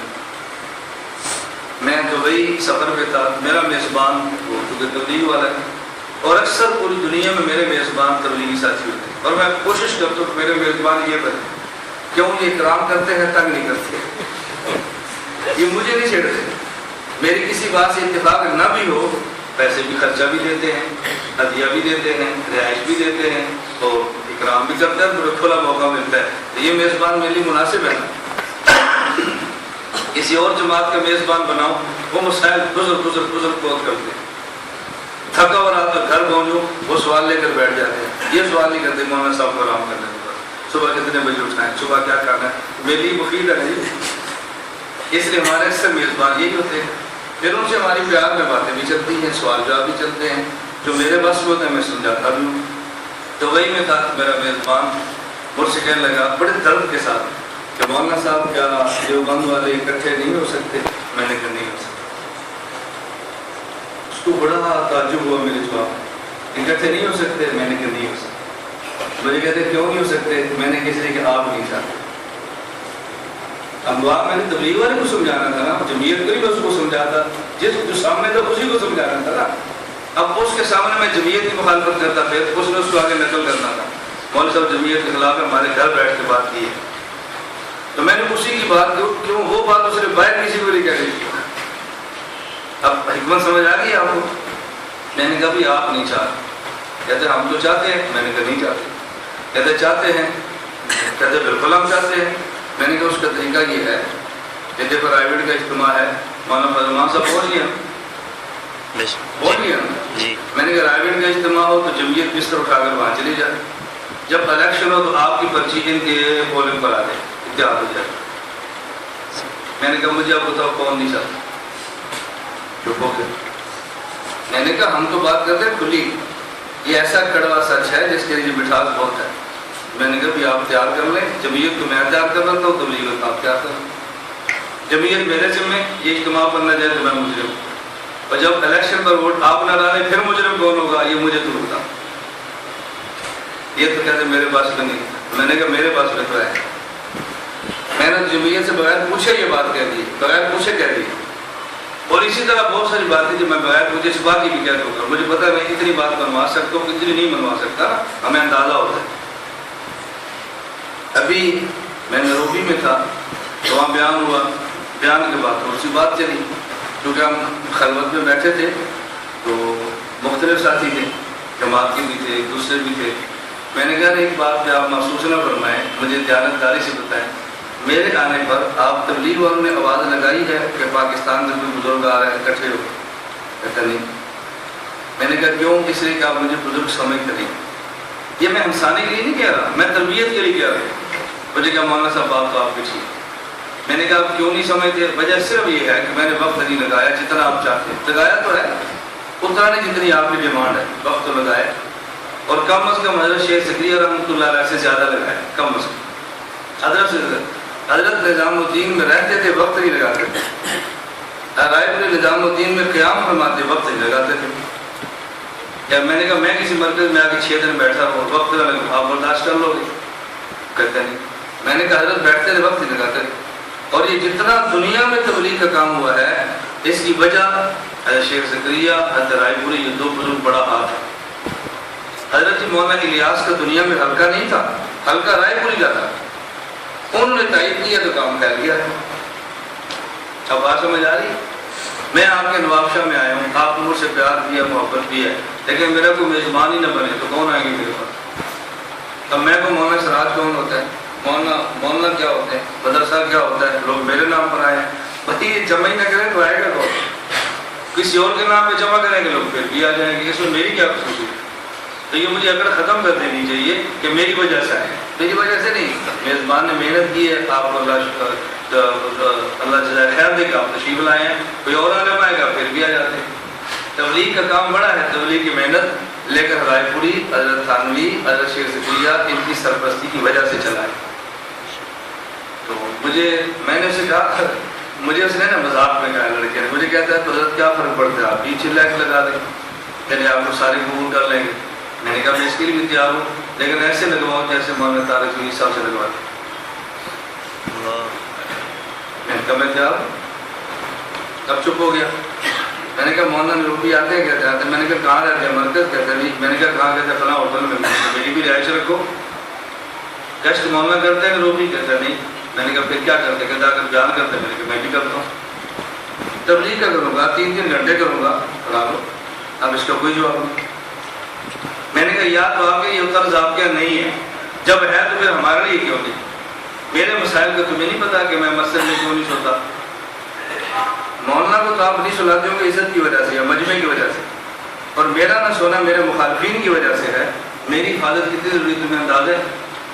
جو کام میں کرتا ہوں آپ کو اندازہ ہے کہ مجھے سنبھالنا کتنا ضروری ہے؟ تو اس ترتیب پر میرا لگا لو چلا، میں لگاتا ہوں، میں کب انکار کروں؟ اب میں اپنی سیکورٹی کا خیال نہ کروں، خود کو نہ سنبھالوں، بھی میرے بس میں نہیں ہے بابا۔ اس پر میں صرف ایک جملہ سنا کر اگلی بات اب تھوڑی شروع کر لیتے ہیں۔ میں راولپنڈی تھا، مولانا عزیز الرحمان ہزاروی رحمۃ اللہ علیہ، آپ نے ان کا دامت پر کا آپ نے نام سنا ہے، شیخ زکریا رحمۃ اللہ کا جل خلفاء سے مجھے فرمان لگے کہ آپ نے گارڈ نہیں رکھا، بغیر گارڈ کے آپ گھومتے ہیں۔ میں نے کہا حضرت جیسے آپ بھی کہتے ہیں وہ جملہ میں نے بھی کہہ دیا۔ میں نے کہا حضرت بہت کا وقت مقرر ہے، ہمارے ذمہ دین کا کام ہے، وہ کریں، اللہ حفاظت فرمائیں گے۔ پھر فرماتے ہیں مولانا ایک بات یاد رکھ لو، یا بزرگوں کی باتیں سنو، مجھے فرماتے ہیں ایک بات یاد رکھ لو، اگر تو قتل ہو گیا تو سمجھتا ہے کہ شہادت کا اجر ملے گا، مجھے ڈر ہے کہ تو پکڑا نہ جائے۔ مشائخ کی نگاہ دیکھو، فرماتے ہیں اگر تو قتل ہو گیا تجھے خوشی ہے کہ مجھے شہادت کا اجر ملے گا، مجھے ڈر ہے تو پکڑا نہ جائے۔ میں نے کہا جی کیوں؟ فرمایا اب تیرا جسم تیرا نہیں ہے، پوری قوم کی امانت ہے، اس کی حفاظت اب تیرے ذمہ ہے۔ یہ زبان تیری بیوی کے لیے نہیں ہے، یہ ہونٹ تیری اولاد کے لیے نہیں ہے، یہ پوری امت کے لیے ہے، اس کو سنبھال۔ اللہ پوچھے گا تو نے جسم کو کیوں نہیں سنبھالا تھا، کیا جواب دے گا؟ اس لیے سنبھالا اپنے آپ۔ اب کوئی بندہ یہ بات کہہ سکتا ہے؟ یہ مشائخ کی نگاہ ہے اور انہیں کی یہاں تک نظر جاتی ہے۔ یہ وہ مشائخ ہیں جن کو ہم قبول نہیں کرتے کہ وہ ہمارے سسٹم کے نہیں، ہماری ترتیب پہ نہیں چل رہے، اس لیے ہم نہیں قبول کرتے۔ خیر میں نے یہ 2-4 باتیں عرض کر دی ہیں، اگر کسی کی دل آزاری ہو تو میں آپ سے معافی چاہتا ہوں، لیکن یہ باتیں ضروری بہت ہیں، ہمیں ان باتوں کا تھوڑا سا خیال کرنا چاہیے۔ وقت کی شدید ترین ضرورت ہے کہ ہم اکٹھے ہوں، اور ہم اکٹھے جماعتوں کے نام پہ نہیں ہو سکتے، ہم اکٹھے عقیدے کے اوپر ہو سکتے ہیں۔ یہ آج بھی ہے، کل بھی۔ دیکھیں ہم چھوٹی سی میں بات عرض کرتا ہوں، ہمارے یہاں جو دیوبند مسئلے سے تعلق رکھتے ہیں، ان سب کا عقیدہ ایک ہے یا الگ الگ ہے؟ الگ الگ کیا ہے؟ جماعت کے نام۔ الگ الگ کیا ہے؟ پرچم۔ کوئی پرچم قربان کرے یہ تو مشکل ہے، جماعت کا نام قربان کرے مشکل ہے، اور عقیدہ جو پہلے ہی ایک ہے وہاں تو قربانی لگتی ہی نہیں ہے نا۔ اس لیے میں کہتا ہوں جماعتوں کے نام پہ اکٹھا ہونا مشکل ہے، عقیدے کے نام پر اکٹھا ہونا بہت آسان ہے۔ بس عقائد پر اکٹھے ہوتے ہیں، اور یہ جو جماعتیں مختلف بنی ہیں ان کا طرز الگ الگ ہے، عقیدہ سب کا ایک ہے، اور سب یہ چاہتی ہیں کہ ہم اپنے عقائد کا، ایمان کا تحفظ کریں۔ اس تحفظ کا ذریعہ کیا ہے؟ کوئی سمجھتا ہے کہ نعرے کے بغیر نہیں ہوتا، کوئی سمجھتا ہے نعرے کے بغیر ہوتا ہے، کوئی سمجھتا ہے مجمع اکٹھا ہو تو پھر ہوتا ہے، کوئی کہتا ہے گھر چل کر جائیں تو پھر ہوتا ہے۔ یہ طرز اپنے ہیں نا، فکر سب کی ایک ہی ہے کہ امت کا ایمان کیسے بچانا ہے۔ بس اللہ ہمیں یہ بات سمجھنے کی توفیق عطا فرمائے۔ میں اب تھوڑی سی گفتگو دوسری بھی کروں۔ میں نے قرآن کریم کی مختصر سی صورت تلاوت کی ہے، یہ جو 2-4 میں نے باتیں کی میں نے بڑی شارٹ کٹ اجمال سے کی، آپ خود محسوس فرما رہے ہیں اگر ان باتوں کو تھوڑا جا پھیلا کر کیا جائے تو کتنا وقت لگ سکتا ہے، کتنا وقت لگ سکتا ہے۔ والعصر، اور یہ باتیں میں ساتھ اس لیے کہتا ہوں آہستہ آہستہ آپ کا ذہن بنے کہ نبی امت کے پاس اللہ پاک کے نبی کی ختم نبوت کے صدقے بہت علماء موجود ہیں، لیکن ہماری ان تک نگاہ نہیں پہنچتی۔ کیوں؟ ہم اپنی جماعت کی حد بندی کے اندر بند ہیں، اس سے تھوڑا سا نکلیں گے نا تو بات کھل جائے گی۔ بس میں اس اجتماع میں گیا تھا، وقت تھوڑا تھا تو میں اقرا ٹھہرا، ہفتے کو ظہر کا بیان سنا، مغرب کا سنا، ہدایات سنی، دعا میں شریک ہو آ گیا۔ اب میرا آنا مشکل تھا تو پھر میں نے اپنی گاڑی بھجوا دی، بھائی بھجوایا، ڈرائیور بھجوایا کہ آپ شرکت کرو۔ پچھلے سال کچھ وقت زیادہ تھا تو میں اس میں سارے بیان 4 گھنٹے مغرب کے بیان بھی سنے، میں سارے بیان سنتا تھا۔ میں اب بھی گیا رہا مجھے بہت اچھا لگا، حویلی میں نکلی، جو بیرون کھا کے وہاں جو ڈسپینسری ہے میں وہاں بیٹھا، میں نے کہا میں وہاں بھی نہیں جاؤں گا. میری گاڑی پر الحمدللہ اسٹیکر شورا کا ہوتا ہے, وہ حویلی میں گاڑی ہر سال جاتی ہے, وہ رکتی کہیں نہیں ہے, ہماری وہاں جگہ بنی ہوتی ہے. میں نے کہا وہاں بھی جاؤں گا تو ملنے والے آئیں گے. میں چاہتا ہوں رائے گڑھ میں 24 گھنٹے اس طرح گزارے کہ ہمیں ملنے والا کوئی نہ ہو, ہم سارے بیان سنیں, اعمال میں جڑیں اور پوری ترتیب میں رہیں تاکہ سمجھ جائیں کہ یہ مشاہد کیا چاہتے ہیں. وقت نہیں دیں گے تو سمجھ نہیں آئے گا ان کی درد اور فکر کیا ہے. مجھے وہاں بھی لوگ فون کرتے ہیں, مولانا عمر صاحب رائے گڑھ آئے ہیں. میں نے کہا جائیں, کہاں پر ہیں؟ میں نے کہا جہاں پر بھی ہو تجھے نہیں بتا رہا, تجھے ملنا بھی نہیں. کیا تمہیں بیان سننے کے لیے تجھے پوچھتا کہاں پر ہے؟ بھائی ملنا ہے تو سرگوتا ہو. یہ کوئی ہم نے منڈی بنا رکھی ہے, وہاں جا کر ملاقاتیں کرتے ہیں, کبھی ملاقاتیں, کبھی چائے, کبھی گپ شپ, ادھر کراچی کا پشاور کا. ابھی سمجھتے ہیں یہ ہمارا پکنک ڈے ہے, بھائی وہاں ملنا ہے. وہ ملنا نہیں ہے, وہ تو فکر کے ساتھ بزرگ جمع فرماتے ہیں. اس لیے رائے گڑھ میں جائیں, میں ساتھیوں کو ترغیب دیتا ہوں وہاں ملاقاتیں کم کریں, بس اپنے کام میں لگیں, بیانات سنیں, استنجا کریں, وضو کریں, کھانا کھائیں, قضا کریں اور پورے اعمال میں جڑیں. جب تک یہ نہیں جڑیں گے پھر اعمال کام سمجھ نہیں آئے گا. اس لیے ہمارے بہت سے حضرات 10 سال سے اجتماع میں جاتے ہیں اور ان کو پتہ بھی تبلیغ کا کام ہے کیا, کچھ پتہ نہیں ہوتا. اور آپ ایک اجتماع پورا سن لیں, آپ کو یہ سمجھ آ جائے گا کہ یہ بزرگ چاہتے کیا ہے. اس سے بہت سارے اختلافات آپ کے ختم ہو جائیں گے اور کام آپ کو کھلنا شروع ہو جائے گا. اللہ رب العزت نے اس صورت میں جو بات سمجھائی ہے ذرا وہ سنو. والعصر ان الانسان لفی خسر الا الذین آمنوا وعملوا الصالحات وتواصوا بالحق وتواصوا بالصبر.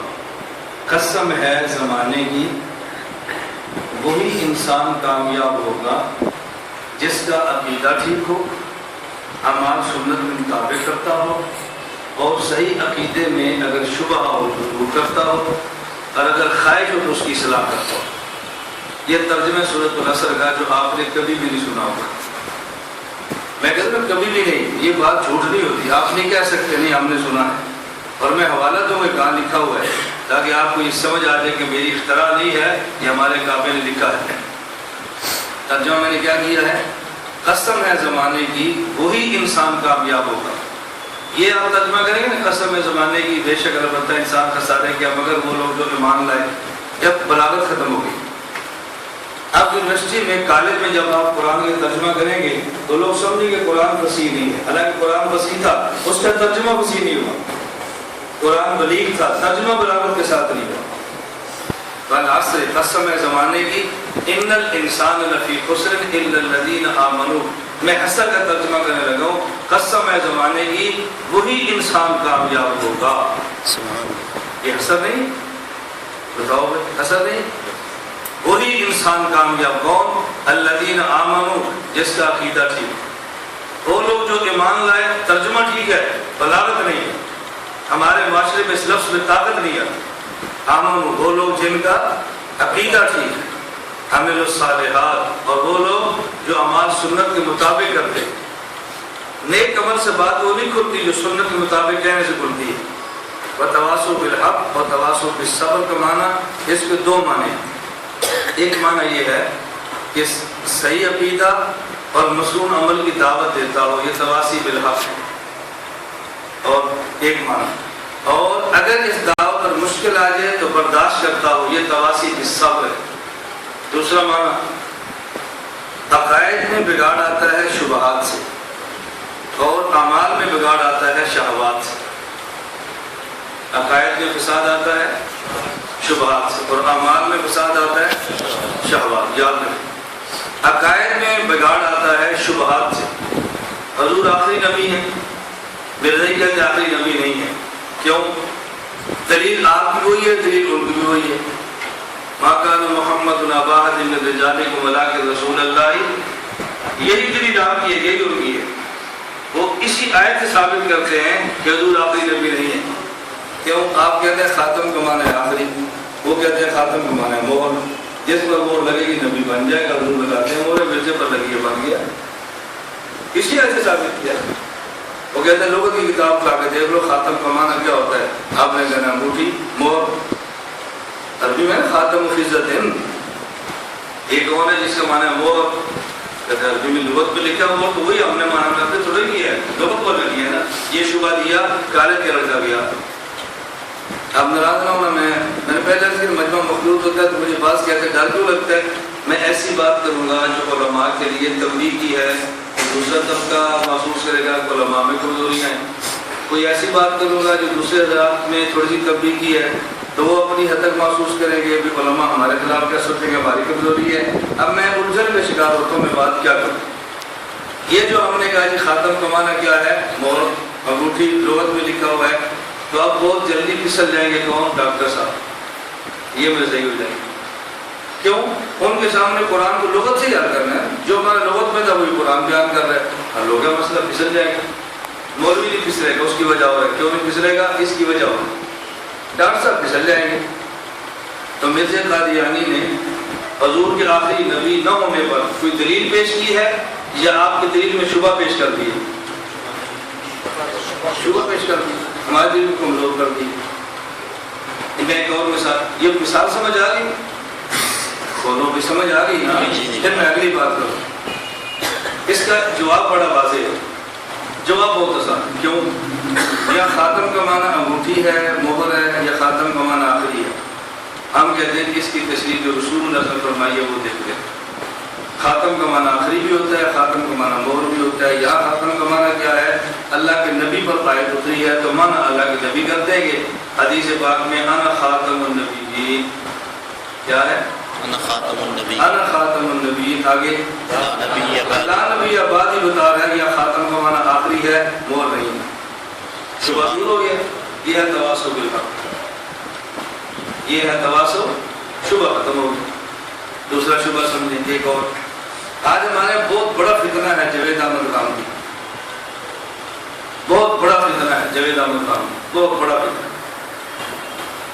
اور اس نے ایک نیا مسئلہ چھوڑ دیا. وہ کون تھا؟ عیسیٰ علیہ السلام پر موت آئی ہے اور اللہ نے ان کو وفات دے کر آسمان پہ زندہ اٹھایا. ہمارا عقیدہ کیا ہے؟ عیسیٰ علیہ السلام پر موت نہیں آئی، خدا نے زندہ اٹھا دیا، قیامت سے پہلے نازل ہوں گے. آگے نشانیاں موجود ہیں، میں اس کو بات نہیں کرتا. اور جاوید قامتی نے نظریہ کیا دیا کہ عیسیٰ علیہ السلام کو اللہ نے موت دی ہے اور موت دینے کے بعد آسمان پر اٹھا دیا. دلیل کیا ہے؟ یہ قرآن کریم میں ہے، اذ قال اللہ یا عیسیٰ انی متوفیک ورافعک الیہ. اذ قال اللہ یا عیسیٰ انی متوفیک ورافعک. اب پہلے ہے متوفی کا وفات، پھر ہے رافع کا رفع اٹھانا. کہتے ہیں قرآن بتا رہا ہے اللہ نے عیسیٰ میں تجھے موت دوں گا اور تجھے اٹھا لوں گا.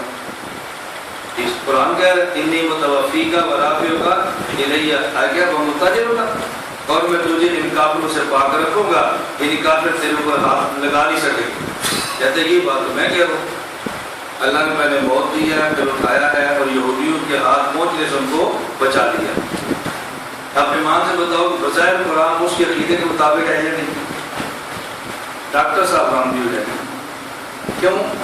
ویڈیو سنتے ہیں، چینل دیکھتے ہیں، نیٹ کھولتے ہیں، اور آپ کیا ویڈیو حرام ہے، جائز نہیں ہے، اس پر تبلیغ کرنی نہیں چاہیے. تو یہ ڈاکٹر صاحب بیان کس کا سنتے؟ مسجد کے مولانا صاحب اتنی طاقت سے جواب دے نہیں سکتے، جو دے سکتے وہ ویڈیو بنا نہیں سکتے. نتیجہ کیا ہوگا؟ میں نے آج بھی کہا تھا، میں نے کہا میرے بیان میں ویڈیو بناؤ. تو محمد احمد نے کہا نواب شاہ کا ماحول اس کا اجازت نہیں دیتا، آپ بنائیں گے تو لوگ محسوس کریں گے. میں نے کہا وہ محسوس کریں گے، میں اندر اندر روتا رہوں، میں اندر اندر روتا رہوں گا، یہ محسوس کرتے رہیں گے. اس کا علاج میں کیا کروں؟ یہ اتنے متقی ہیں کہ اپنی بیٹی کا عمرہ کرائیں تو تصویر کھنچوا لیتے ہیں نامحرم سے، اور نیک اتنے ہیں کہ ہمارے عقیدے کی ویڈیو برداشت کرتے ہیں. یہ ہے نواب شاہ کا. میرا درد آپ نہیں سمجھتے، میں کیسے سمجھاؤں؟ خدا کی قسم مجھے اس پہ رونا آتا ہے ان باتوں پر. آپ لوگ پتہ نہیں پاگل دیہات سے کہاں اٹھ کر آ گیا.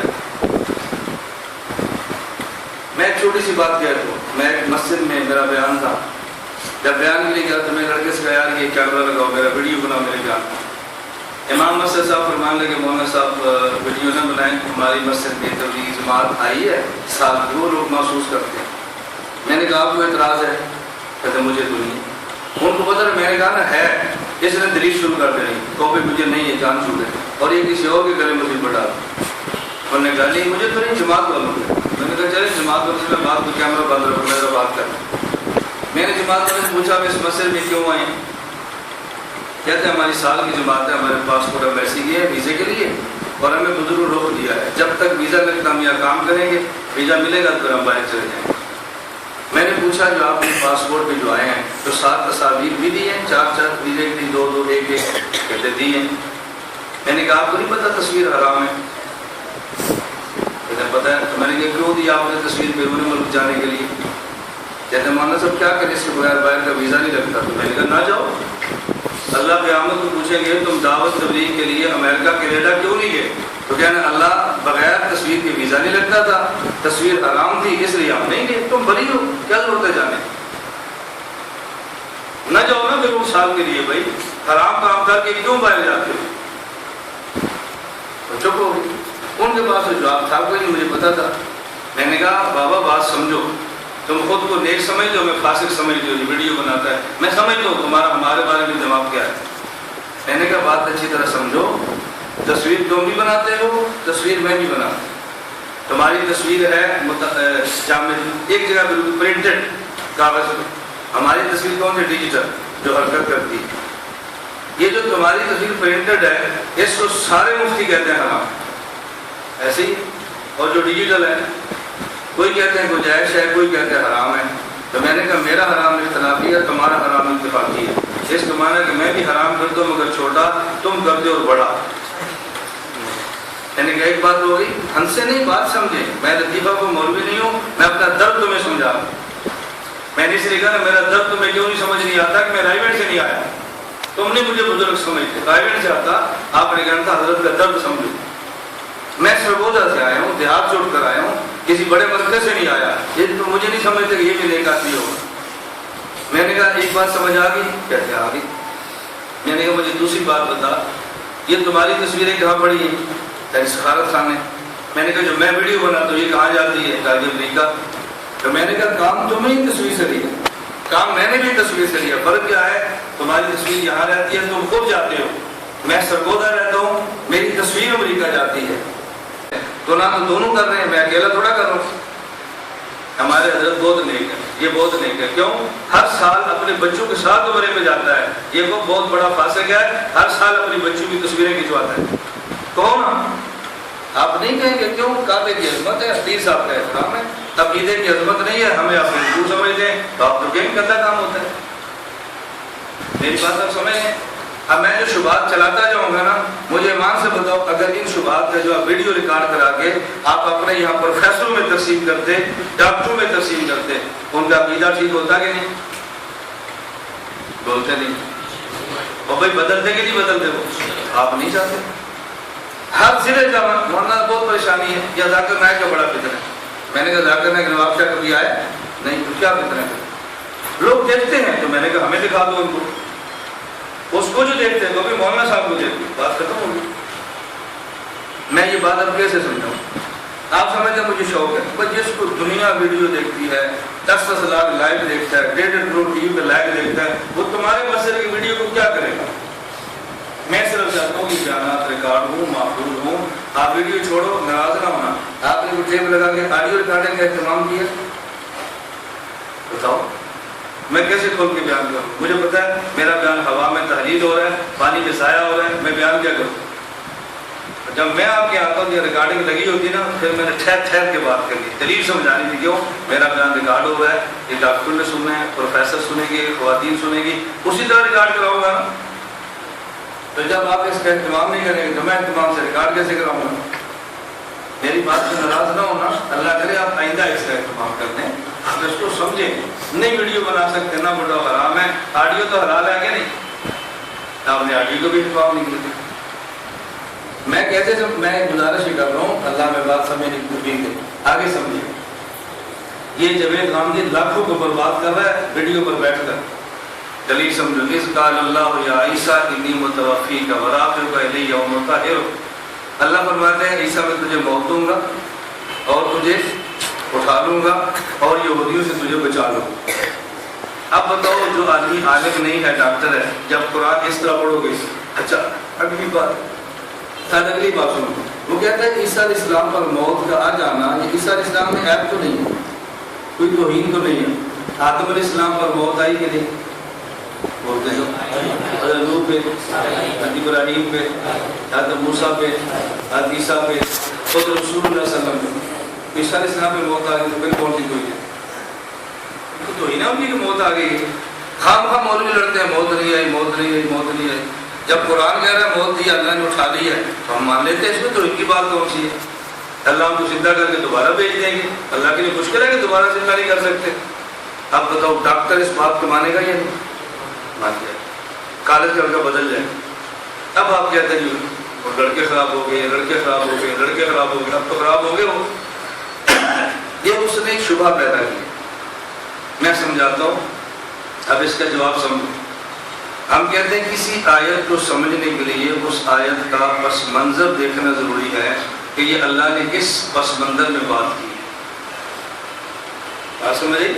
اس کا پس منظر کیا ہے، یہ بات کیوں فرمائی ہے، اس کا بیک گراؤنڈ کیا ہے. جب تک کسی آیت کا پس منظر معلوم نہ ہو اس وقت تک اس آیت کا معنی سمجھ نہیں آتا. آیت کو چھوڑو، عام دنیا میں گفتگو کا بیک گراؤنڈ سامنے نہ ہو وہ گفتگو پوری سمجھ نہیں آ سکتی جب تک اس کا بیک گراؤنڈ نہ ہو. یہ آیت کا پس منظر کیا ہے، یہ کس پس منظر میں گفتگو ہوئی ہے، یہ اللہ نے کس موقع پر فرمایا ہے، اس کو سمجھانے سے پہلے ایک مثال سمجھو. میں آپ کے نواب شاہ آیا ہوں، میں سے پہنچ گیا ہوں، میرے پاس سی آئی ڈی والا آ گیا.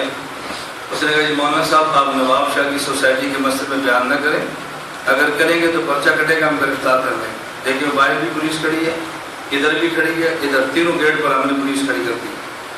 میں مولانا صلاح صاحب بلاتا ہوں، اپنا بندے بلاتا. میں نے کہا مولانا میں کیا کروں بتاؤ.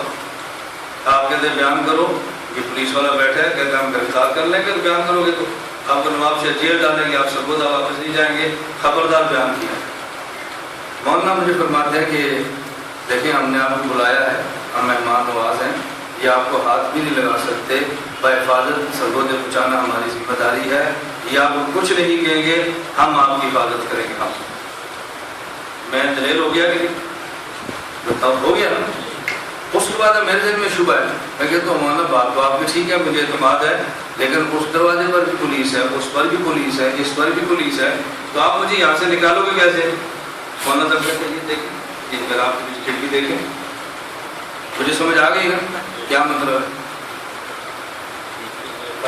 ادھر سے پولیس کھڑی، ہم یہاں سے آپ کو پہلے جب میں نے کہا مجھے پولیس گرفتار کرے گی تو آپ نے تسلی دی ہے کہ ہم حفاظت کریں، یہ کچھ نہیں کر سکتی، آپ کا بال بھی بھیگا نہیں کر سکتی. پھر میں نے اطمینان کے لیے مزید پوچھا کہ آپ مجھے یہاں سے نکالیں گے کیسے؟ آپ نے کہا اس کھڑکی سے. اب یہ صورت بھی بتا دی. اب عیسیٰ علیہ السلام کمرے میں بند ہیں، یہودیوں نے کمرے کو گھیرا ہوا ہے. عیسیٰ علیہ السلام اللہ سے درخواست کرتے ہیں یا اللہ یہ مجھے قتل کرنا چاہتے ہیں، میں تیرے دین کی بات کرتا ہوں، اللہ مجھے ان سے بچا. اللہ فرماتے ہیں یا عیسیٰ انی متوفی کا، عیسیٰ یہ تجھے موت نہیں دے سکتے، وفات میرے قبضے میں. سبحان اللہ. یہ نہیں مار سکتے، موت میرے پاس ہے، جب چاہوں گا موت آئے گی، جب نہیں چاہوں گا موت، یہ تجھے نہیں مار سکتے، وفات میرے قبضے میں ہے. عیسیٰ علیہ السلام پوچھتے ہیں اللہ اس وقت مجھے پورا یقین ہے، یہ تو چاروں طرف کھڑے ہیں، پھر آپ مجھے بچائیں گے کیسے؟ پر میں آپ کو کہہ لیا ہم اوپر اٹھا دیں. سبحان اللہ. آیت حل ہوگی کہ نہیں؟ یہ ہے تواصل بالحق. یہ کیا تواصل؟ عقیدے میں فساد آتا ہے شبہات سے، شبہات کو صاف کر دو عقیدہ کھل جائے. اور یہ بڑا پیچیدہ اور بڑا مشکل مسئلہ ہے، ہر بندے کے بس پہ نہیں ہے. اور اللہ پاک کا شکر ہے اللہ نے ہم کو ایسے کھولا ہے کہ میں آپ کو بتا نہیں سکتا. مشکل سے مشکل عقیدہ سمجھانے میں ہمیں کوئی دقت ہی پیش نہیں آتی. شیخ سلیم اللہ صاحب دام برکات برحمت کا بیان سنا، یہ نیٹ پہ پوری گفتگو موجود ہے. فرمان لگے میں نے پہلی بار مولانا گمان کا بیان سنا ہے، اور عقیدے کی مغلق اور پیچیدہ عبارت کو اس طرح بیان کرنا عوام سمجھنے پر آمادہ ہی نہیں مجبور ہو جائے، یہ مولانا کا خاصہ ہے. سبحان اللہ. سمجھنے پر آمادہ نہیں مجبور ہو جائے، فرمایا اس کا خاصہ ہے. میں پہلی بار سنا، میں حیران رہ گیا ہوں، اتنی مشکل بات اتنی آسان. اب بتاؤ قرآن ہمارا ساتھ دے رہا ہے گامدی کرتے ہیں. پہلے متوفی کا کہنا چاہیے، رافیو کا کہنا چاہیے متوفی. اللہ نے پہلے اٹھایا، یہ پہلے موت دی ہے، پہلے اٹھایا ہے نا، موت تو نہیں دیں گے، پہلے کیا کیا ہے اٹھایا. اور قرآن میں کیا فرمایا انی متوفی کا، تو پہلے متوفی کا نہیں، پہلے رافیو کا نہیں، متوفی کا کہنا چاہیے. متوفی کا کیا کہ اللہ نے تسلی دی ہے موت میں دوں گا، یہ نہیں مار سکتے، اللہ اب کیا ہوگا، اب میں اٹھا دیتا ہوں۔ تو رافعیوں کا پہلے کہنا چاہیے بعد میں، بعد میں۔ رغامدی کہہ رہے ہیں چونکہ متوفی پہلے ہے لہذا اب یہ بات سمجھانے کی اتنی آسان ہے۔ میں نے بیان کیا تو مجھے خود عالمی مجلس تحفظ ختم کہنے لگے کہ مولانا صاحب جو ہم سمجھاتے ہیں نا وہ بڑی مشکل بحث ہے، توفی کا معنی کیا ہوتا ہے، واو مطلق جمع کے لیے آتی ہے، ترتیب کے لیے نہیں آتی، یہ مشکل ہے، اور جو تیری تعبیر ہے تو بہت آسان ہے، ہر بندہ آرام سے سمجھتا ہے، یہ ہے تواصل بالحق۔ تو اللہ فرماتے ہیں قسم ہے زمانے کی، کامیاب کون ہوگا؟ نمبر 1 جس کا عقیدہ ٹھیک ہو، نمبر 2 اعمال سنت کے مطابق ہو، نمبر 3 تواصل بالحق، عقیدے میں شبہ ہو تو دور کرتا ہو، عقیدے میں شبہ ہو تو اس کو دور کرے، یہ ہے۔ رسول اللہ صلی اللہ علیہ وسلم آخری نبی، اور آپ کے بعد سب سے زیادہ مقام کس کا بلند ہے؟ باتیں معلوم ہے آپ کو ہوتا ہے کہ مجھے بات کہنے میں آسانی ہو، حضور کے بعد سب سے بڑا مقام کس کا ہے؟ حضرت ابوبکر صدیق کا۔ اس کے خلاف حدیث آ گئی، حضور فرماتے ہیں انا خاتم النبیین لا نبی بعدی لو کان بعدی نبی لکان عمر، اگر میرے بعد نبی ہو سکتا تو عمر ہوتا۔ اس سے کیا پتہ چل رہا ہے مقام زیادہ کس کا ہے؟ عمر کا۔ اور عقیدہ کیا ہے؟ صحیح حدیث آپ کے خلاف آ گئی۔ اب کیا جواب دیں گے؟ اب ہے تواصل بالحق، اب شبہ دور کرو تاکہ آپ کا عقیدہ کھلے۔ ہم کہتے ہیں اللہ کی ترتیب ہے، میں بہت شارٹ کٹ بات کہہ رہا ہوں، بہت مختصر کہہ رہا ہوں، آپ اندازہ نہیں کر سکتے میں کتنا مختصر کر رہا ہوں۔ نبی کی صفات کا خلاصہ 2 صفتیں ہیں، بشیر اور نذیر، بشیر اور یہ خلاصہ ہے تمام صفات میں۔ بشیر جمالی صفت ہوتی ہے، نذیر جلالی ہوتی ہے۔ جب آپ کسی کو دعوت کے ذریعے لاتے ہیں تو بشارتیں دیتے ہیں نا، فضائل سناتے ہیں، اور جب آپ رکھتے ہیں تو پھر آپ ڈراتے ہیں، ایسی ہے یا نہیں؟ آپ نے اپنے ملک میں کسی ٹورسٹ کو لانا ہو تو پھر سبق باغ دکھاتے ہیں، یہاں انٹری بہت آسان ہے، انٹری فیس نہیں ہے، ویزا بہت آسان ملتا ہے، ٹورسٹوں کو سہولت ہے، ایسے ہے کہ نہیں؟ اور جب آ جائے تو پھر قانون کی مخالفت کریں تو جرمانہ بھی لگتا ہے۔ یہ باہر نہیں کہتے ٹورسٹ نہیں آئے گا، تو پہلے لانے کے لیے آدمی بشارتیں سناتا ہے، اور جب آ جائے تو پھر بندہ ڈراتا ہے، خبردار اب یہ کام نہ کرنا۔ ایک وزیر تھا تو اس کا دوست تھا عیسائی، اس نے کہا یار میں کلمہ پڑھنا چاہتا ہوں، میری مجبوری ہے کہ میں شراب نہیں چھوڑ سکتا۔ وزیر نے کہا کوئی بات نہیں، کلمہ پڑھ لو، ہم وزیر ہیں، نوکر تھوڑے ہیں، شراب کا مسئلہ حل کر لیں گے۔ عیسائی نے جلدی جلدی کلمہ پڑھ لیا، کلمہ پڑھ کے مسلمان ہو گیا۔ اب عیسائی نے کہا بھی اب کیا کریں، میں نے شراب پینا ہے۔ اس نے کہا اگر واپس عیسائی ہوا تو گردن مارتے ہیں کہ مرتد، شراب پیا تو کوڑے ماریں گے، انسان بن۔ یہ بات پہلے اسے کیا تھا، اس نے کلمہ پڑھنا تھا۔ یہ ہے بشیر اور نذیر۔ میں صرف آپ کو اشارے دے رہا ہوں، ایک لفظ پہ بولنے کے لیے کتنا وسیع آپ اندازہ کر رہے ہیں، بشیر اور نذیر سمجھانے کے لیے کتنا کھلا باب ہے۔ خیر یہ نبوت کا خلاصہ ہے، جلال اور جمال۔ اور ترتیب کیا ہے؟ جب جلالی نبی آئے پھر اللہ جمالی بھیجتے ہیں، جب جمالی آئے جب یہ جوڑی جوڑی چلتی ہے، کیسے چلتی ہے؟ جلالی اور جمالی، پھر جمالی اور جلالی، اس طرح۔ اگر ایک جمالی آ گیا پھر کون آئے گا؟ جلالی۔ اگر جلالی آ گیا اب کون آئے گا؟ اور ایسے بھی ہوتا ہے، توجہ رکھنا، جلالی اور جمالی آگے، اب پھر جو دوبارہ آئیں گے وہ جمالی اور جلالی، یہ کوئی حد نہیں، بے شک جمالی پہلے آ جائے لیکن اس کے ساتھ دوسرا کون آنا ہے؟ موسیٰ علیہ السلام جلالی ہیں، جمالی؟ عیسیٰ علیہ السلام جمالی۔ اب اس کے بعد کون آئے گا؟ جلالی پھر جمالی۔ اگر جمالی آ گیا تو پھر کون آئے گا؟ جوڑی ایسے چلنی ہے۔ حضرت ابو بکر جمالی، حضرت عمر اور حضور کون ہے؟ جمالی۔ فرمایا میں آخری نبی ہوں، اگر میرے بعد گنجائش ہوئی تو کون آئے گا؟ جلالی یا جمالی؟ وہ عمر ہے، وہ صدیق نہیں ہے۔ اس کا معنی کہ صدیق افضل ہے، اس کا معنی یہ کہ جس وصف نبوت میں نمایاں ہونا ہے وہ جلال ہے جو عمر میں ہے، یہ نہیں کہ باری صدیق کی، اب وہ افضل عمر ہے۔ آپ سمجھ آئے؟ یہ ہے تواصل بالحق۔ اب شبہ دور ہو گیا اور جنگ ہوئی، یہ شبہات دور کرتے گئے، عقیدہ آپ کا بالکل نمایاں ہے، کوئی بندہ آپ کے قریب بھی نہیں آ سکتا اور آپ کے بچے کو خراب بھی نہیں کر سکتا۔ بس اپنے عقیدے کا کھلنا بہت زیادہ ضروری ہے۔ میں چھوٹی چھوٹی باتیں کہہ رہا ہوں صرف سمجھانے کے لیے، اللہ ہمیں یہ بات سمجھنے کی توفیق عطا فرمائے۔ یہ صحیح بخاری میں ہے، فاطمہ الزہرا رضی اللہ عنہ صدیق اکبر کے پاس بھی مجھے باغ خدر دے، صدیق نے نہیں دیا، فاطمہ خاموش ہو کے گھر بیٹھ گئی اور 6 ماہ تک دوبارہ بات نہیں کی۔ شیعہ کیا کہتے ہیں؟ صدیق سے ناراض ہو گئی اور صدیق اکبر سے بولنا گوارا نہیں کیا۔ ہم کہتے ہیں نہیں، حضرت زہرا نے باغ خدق مانگا، ان کا خیال تھا ہمارے ابا جی کی وراثت ہے۔ صدیق اکبر نے فرمایا کہ میں نے خود تمہارے ابا جی سے سنا ہے کہ ہم نبی ہیں اور ہمارا تو وارث نہیں ہوتا، اس لیے زہرا ہی وراثت میں تمہیں مال نہیں مل سکتا۔ زہرا کو سمجھ آ گیا، خاموش ہو گئی، دوبارہ صدیق سے کبھی مطالبہ نہیں کیا۔ تواصل بالحق، ادھر سمجھ آ گیا نا، جھگڑا ختم ہو گیا کہ یہ نہ دیکھو دوسرا آپ کی بات مان رہا ہے کہ نہیں، یہ دیکھو آپ کا بچہ مطمئن ہوا کہ نہیں، آپ کے اپنے لڑکے مطمئن ہوئے کہ نہیں، بس پھر مسئلہ حل ہو۔ اور یہ فن ایسا ہے، کبھی اللہ محنت کرے تو پھر عطا فرما دیتا ہے اور کبھی محنت کرنے سے ملتا ہے۔ میں نے خود اس میں کھپایا ہے، اتنا کھپایا ہے کہ الحمدللہ تعالیٰ ہمارے اوپر یہ فن کھل گیا ہے۔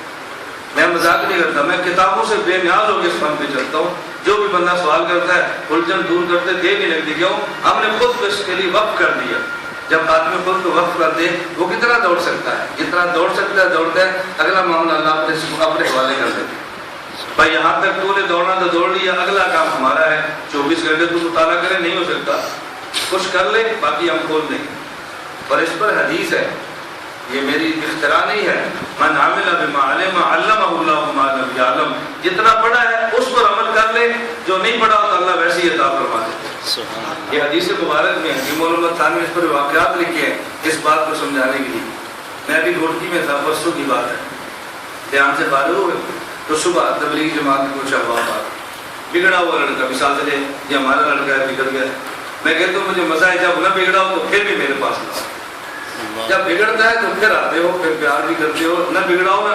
ابھی آپ کے نواب شاہ میں لوگ بگڑے کم ہیں، میرا آپ مرکز شب جمعہ کا بیان کرو، بیت بیان مولانا صاحب کراؤ، آپ بیان کرا کر دیکھنا، پھر آپ کو اندازہ ہوگا آپ کا مجمع بڑا ہے یا کم ہوا ہے، مجمع ٹوٹا ہے یا نہیں۔ آپ نے تو میرا بیان کبھی سنا ہی نہیں، یہ تو میرا بیان ہے مسائل والا، جب بیان ہوگا نا دعوت والا وہ تو کبھی آپ نے سنا ہی نہیں۔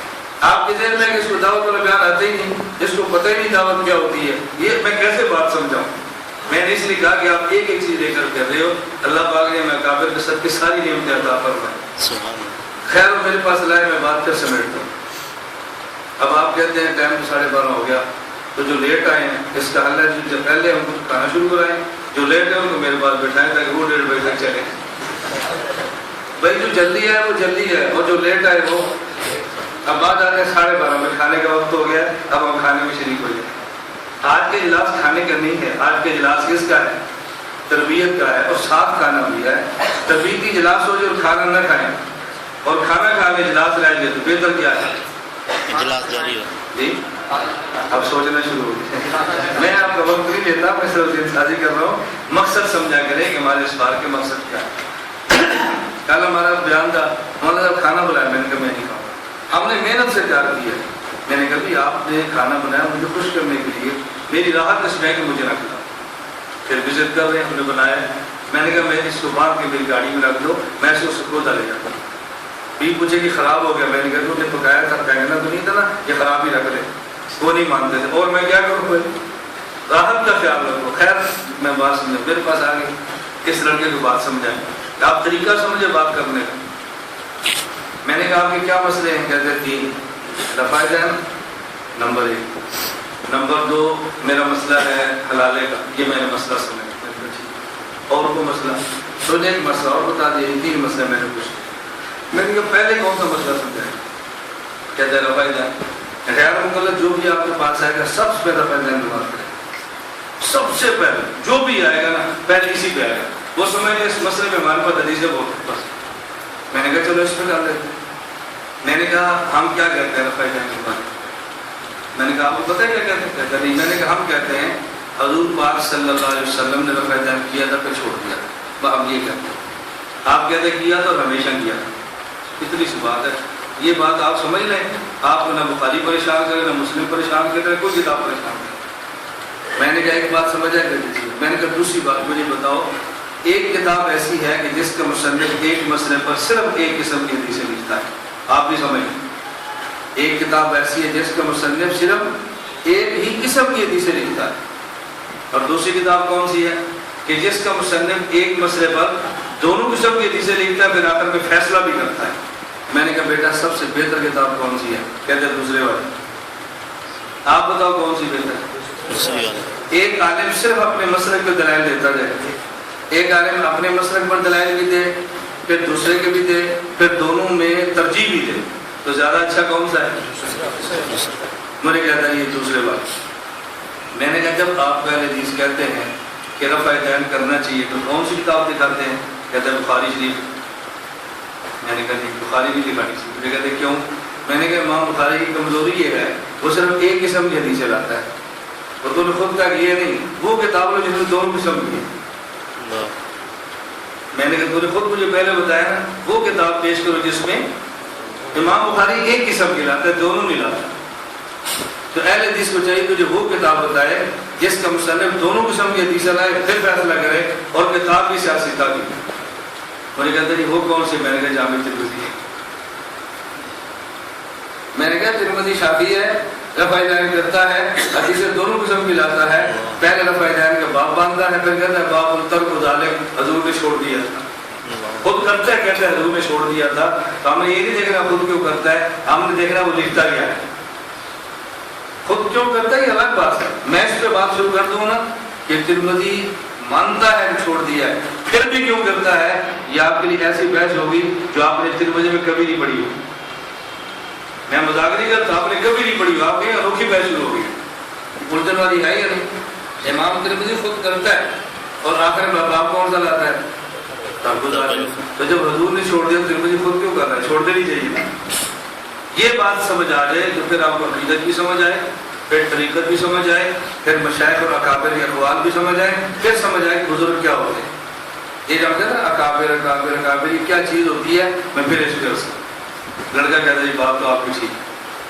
میں نے کہا چلو اب بیٹا دیکھو بددیانتی سے کام لیتے ہیں، ہم دھیان سے کام لیتے ہیں۔ دوسری کتاب کا نام ہے شرح امان اساد طحاوی شریف۔ میں نے کہا امام طحاوی بھی دونوں قسم کے حدیثیں لاتا ہے، پھر فیصلے بھی کرتا ہے، تو غیر مقدس کو بخاری پیش نہ کرو طحاوی پیش کرو۔ میں علماء سے کہتا ہوں آپ ناراض نہ ہو، آپ کے ہر مدرسے بخاری ختم ہوتی ہے، طحاوی ختم نہیں ہوتی۔ جو مضبوط کتاب ہے ہمارے مسلک کو عقل و نقل سے ترجیح دیتے ہیں دلائل، اس کو آپ بھی ختم نہیں کرتے، آپ بھی ختم بخاری شریف کو کرتے ہیں۔ اب اس کا میرا قصور تو نہیں ہے نا، یہ ہم کون سا رونا پڑے؟ دورے میں ترجیح بخاری شریف کو دو، پھر جلسہ طحاوی کو دو، پھر جلسہ ختم طحاوی کا کرو، پھر عوام کو سمجھاؤ طحاوی شریف کون سا ہے، پورے نواب شاہ میں پھیل جائے گی طحاوی شریف طحاوی شریف طحاوی شریف۔ ہم نے کیا پلایا؟ بخاری شریف بخاری شریف بخاری شریف۔ غیر مقلد کیا پیش کرتا ہے؟ بخاری شریف بخاری شریف۔ تعارف ہم نے کرایا، پیش ہو کرتا ہے، لڑکا ہم جا کر گزر دے دیتے ہیں۔ آدھا میدان صاف تو ہم نے کیا ہے، آدھا میدان صاف ہم نے کیا ہے۔ بخاری اچھی اس کی اور وجہ ہے، طحاوی اچھی اس کی اور وجہ ہے۔ میں نے اس لیے کہا تھا نا خالص علماء کی مجلس ہونا، پھر میں یہ باتیں چھوڑوں، کیونکہ یہ بات چونکہ حضرات کے متعلقہ نہیں ہے نا، وہ اپنی جگہ پر سچے ہیں، ان کو اور مسائل چاہیے، علماء کو اور چاہیے، پھر یہ باتیں رہ جاتی ہیں۔ میں نے دوسری بات میں نے کہا اچھا بیٹا یہ بتا کہ 3 طلاق کتنی ہوتی ہے؟ میں نے کہا جی 1۔ میں نے کہا جب غیر مقلد اہل حدیث کہتے ہیں 3 طلاق 1 ہوتی ہے تو کس کتاب کا حوالہ دیتا ہے؟ کہتا ہے مسلم کا۔ میں نے کہا بخاری کا کیوں نہیں دیتا؟ رفع دین کرنا تو حوالہ کس کا، اور طلاق دینی ہے تو حوالہ کس کا؟ میں نے کہا بخاری کیوں چھوڑی ہے؟ اب اصل الباد کتاب اللہ مسلم ہو گئی ہے۔ کیوں؟ اس لیے کہ بخاری میں 3 طلاق کو 3 کہا ہے، ایک کی حدیث آئی۔ مسلم بھی 3 کو 3 ہی کہتا ہے، لیکن 3 کو 1 کہنے والی حدیث لایا ہے جس کے جوابات ہیں۔ جوابات ذرا لمبی بات ہے، ہر بندے کے بس میں نہیں ہوتا سمجھنا، بات ٹھیک ہو جاتی ہے۔ میں خیر صرف یہ کہہ رہا تھا کہ کامیابی کے لیے 3-4 چیزیں۔ نمبر 1 اب خلاصہ یاد، نمبر 1 عقیدہ کی، نمبر 2 اعمال سنت کے، نمبر 3 عقیدے میں شبہ کو دور کریں، نمبر 4 اور جب اعمال خواہش کی بنیاد کے خراب ہوں تو خواہشات و شہوات کی اصلاح کریں۔ یہ ہے تواصل بالصبر۔ یہ کس نے لکھا ہے؟ معرف القرآن میں مفتی محمد شفیع صاحب لکھا ہے۔ سبحان اللہ۔ اگلا طرز ہمارا ہے کہ اس کو بیان کیسے کرنا ہے۔ خلاصہ ان کا ہے، متن ان کی ہے، شرح ہماری، ان کا متن ہماری شرح سنیں۔ اب جا والاصل کی صورت تفسیر پڑھنا، دیکھنا مزہ کتنا، اور ہمارا بیان سنے بغیر آپ پڑھتے پھر آپ کو مزہ نہیں آنا۔ میں اس لیے حضرات سے بات سمیٹ رہا ہوں، میں اہل سنت والجماعت احناف دیوبند کے مسلک کا محقق نہیں ہوں، میں اس مسلک کا شارح اور ناقل اپنے اکابر کی قول نقل کرتا ہوں، پھر نقل کر کے اسی شرح کرتا ہوں، اکابر کی قول صحیح نقل ہو جائیں اور صحیح شرح ہو جائے، بس امت صحیح راستے پر آ جائے۔ اس پہ زور دو کہ ہم نے اپنے قابل کو چھوڑنا نہیں ہے، اپنے قابل کے ساتھ رہنا ہے۔ اگر کوئی بات ان کی نہ سمجھ آئے تو جو سمجھا سکتا ہے اسے سمجھ لیں، پھر آپ کو دور ہونا نہیں پڑے گا انشاءاللہ العزیز۔ اللہ مجھے بھی اور آپ سب کو بھی توفیق عطا فرمائے۔ میں نے 5-7 منٹ اوپر لے لی، اس پر میں آپ سے معذرت خواہ ہوں۔ ہمارا یہی تھا کہ 12:30 بجے ختم کر دیں، اصل تھا کہ 12 بجے ختم کریں اور 12:30 بجے آدھا گھنٹہ سوال کریں۔ تو میں سوچتا ہوں کتنی باتیں آدمی کرے۔ اچھا آپ کو یہ تو اندازہ ہوگا کہ وقت زیادہ چاہیے، یہ اندازہ ہوگا کہ ایک یہ اندازہ وقت زیادہ چاہیے، اور ایک آپ کو یہ اندازہ ہوگا کہ مجموعہ الگ الگ چاہیے۔ کیوں؟ علماء کو میں خالص علمی باتیں چھیڑ دوں، آپ کا فائدہ زیادہ ہو، اور جب یہ حضرات ہو پھر ان کے متعلقہ میں دلائل مسائل پہ چھیڑوں تاکہ ان کا بھی فائدہ زیادہ ہو، دونوں کا نفع ہو، دونوں کا۔ اللہ ہم سب کو توفیق عطا فرمائے، اللہ میں اکابر کے نقش قدم پر چلنے کی توفیق دے۔ باقی انشاءاللہ دوسرا بیان اللہ نے چاہا تو عشاء کے بعد اسی مسجد کے اندر ہوگا، اور کل انشاءاللہ خواتین کا بیان ہوگا، اس وقت اسکول میں انشاءاللہ ہم اعلان فرما دیتے ہیں، تو کوشش کریں اپنی خواتین کو بھیجیں اور اس بیانات کو سنیں، اور اپنی خواتین سے کہو بھائی ساتھ کو ایسا موبائل لے جو جس سے مولانا صاحب کا بیان ریکارڈ ہو، یہ کون بیان ریکارڈ کر کے بھی ساتھ لاؤ تاکہ ان کو رغبت ہو، اور اگر کوئی سوالات ہو تو ان کو لکھ کر دو، وہاں پہ سوالات بھی کچھ کر لو، چٹھیں لکھ کے بھیجو تاکہ سوال بھی ہو جائے، پھر انشاءاللہ بے حد فائدہ ہوگا۔ اللہ ہم سب کو الحمدللہ رب العالمین والصلاۃ والسلام علی رسولہ وعلی آلہ وصحبہ اجمعین۔ اللہ ہم سب کے گناہوں کو معاف فرما، خطاؤں سے درگزر فرما، جائز حاجات کو پورا فرما، عافیت کے ساتھ یہ خدمت کے لیے قبول۔ کتابیں رکھیے۔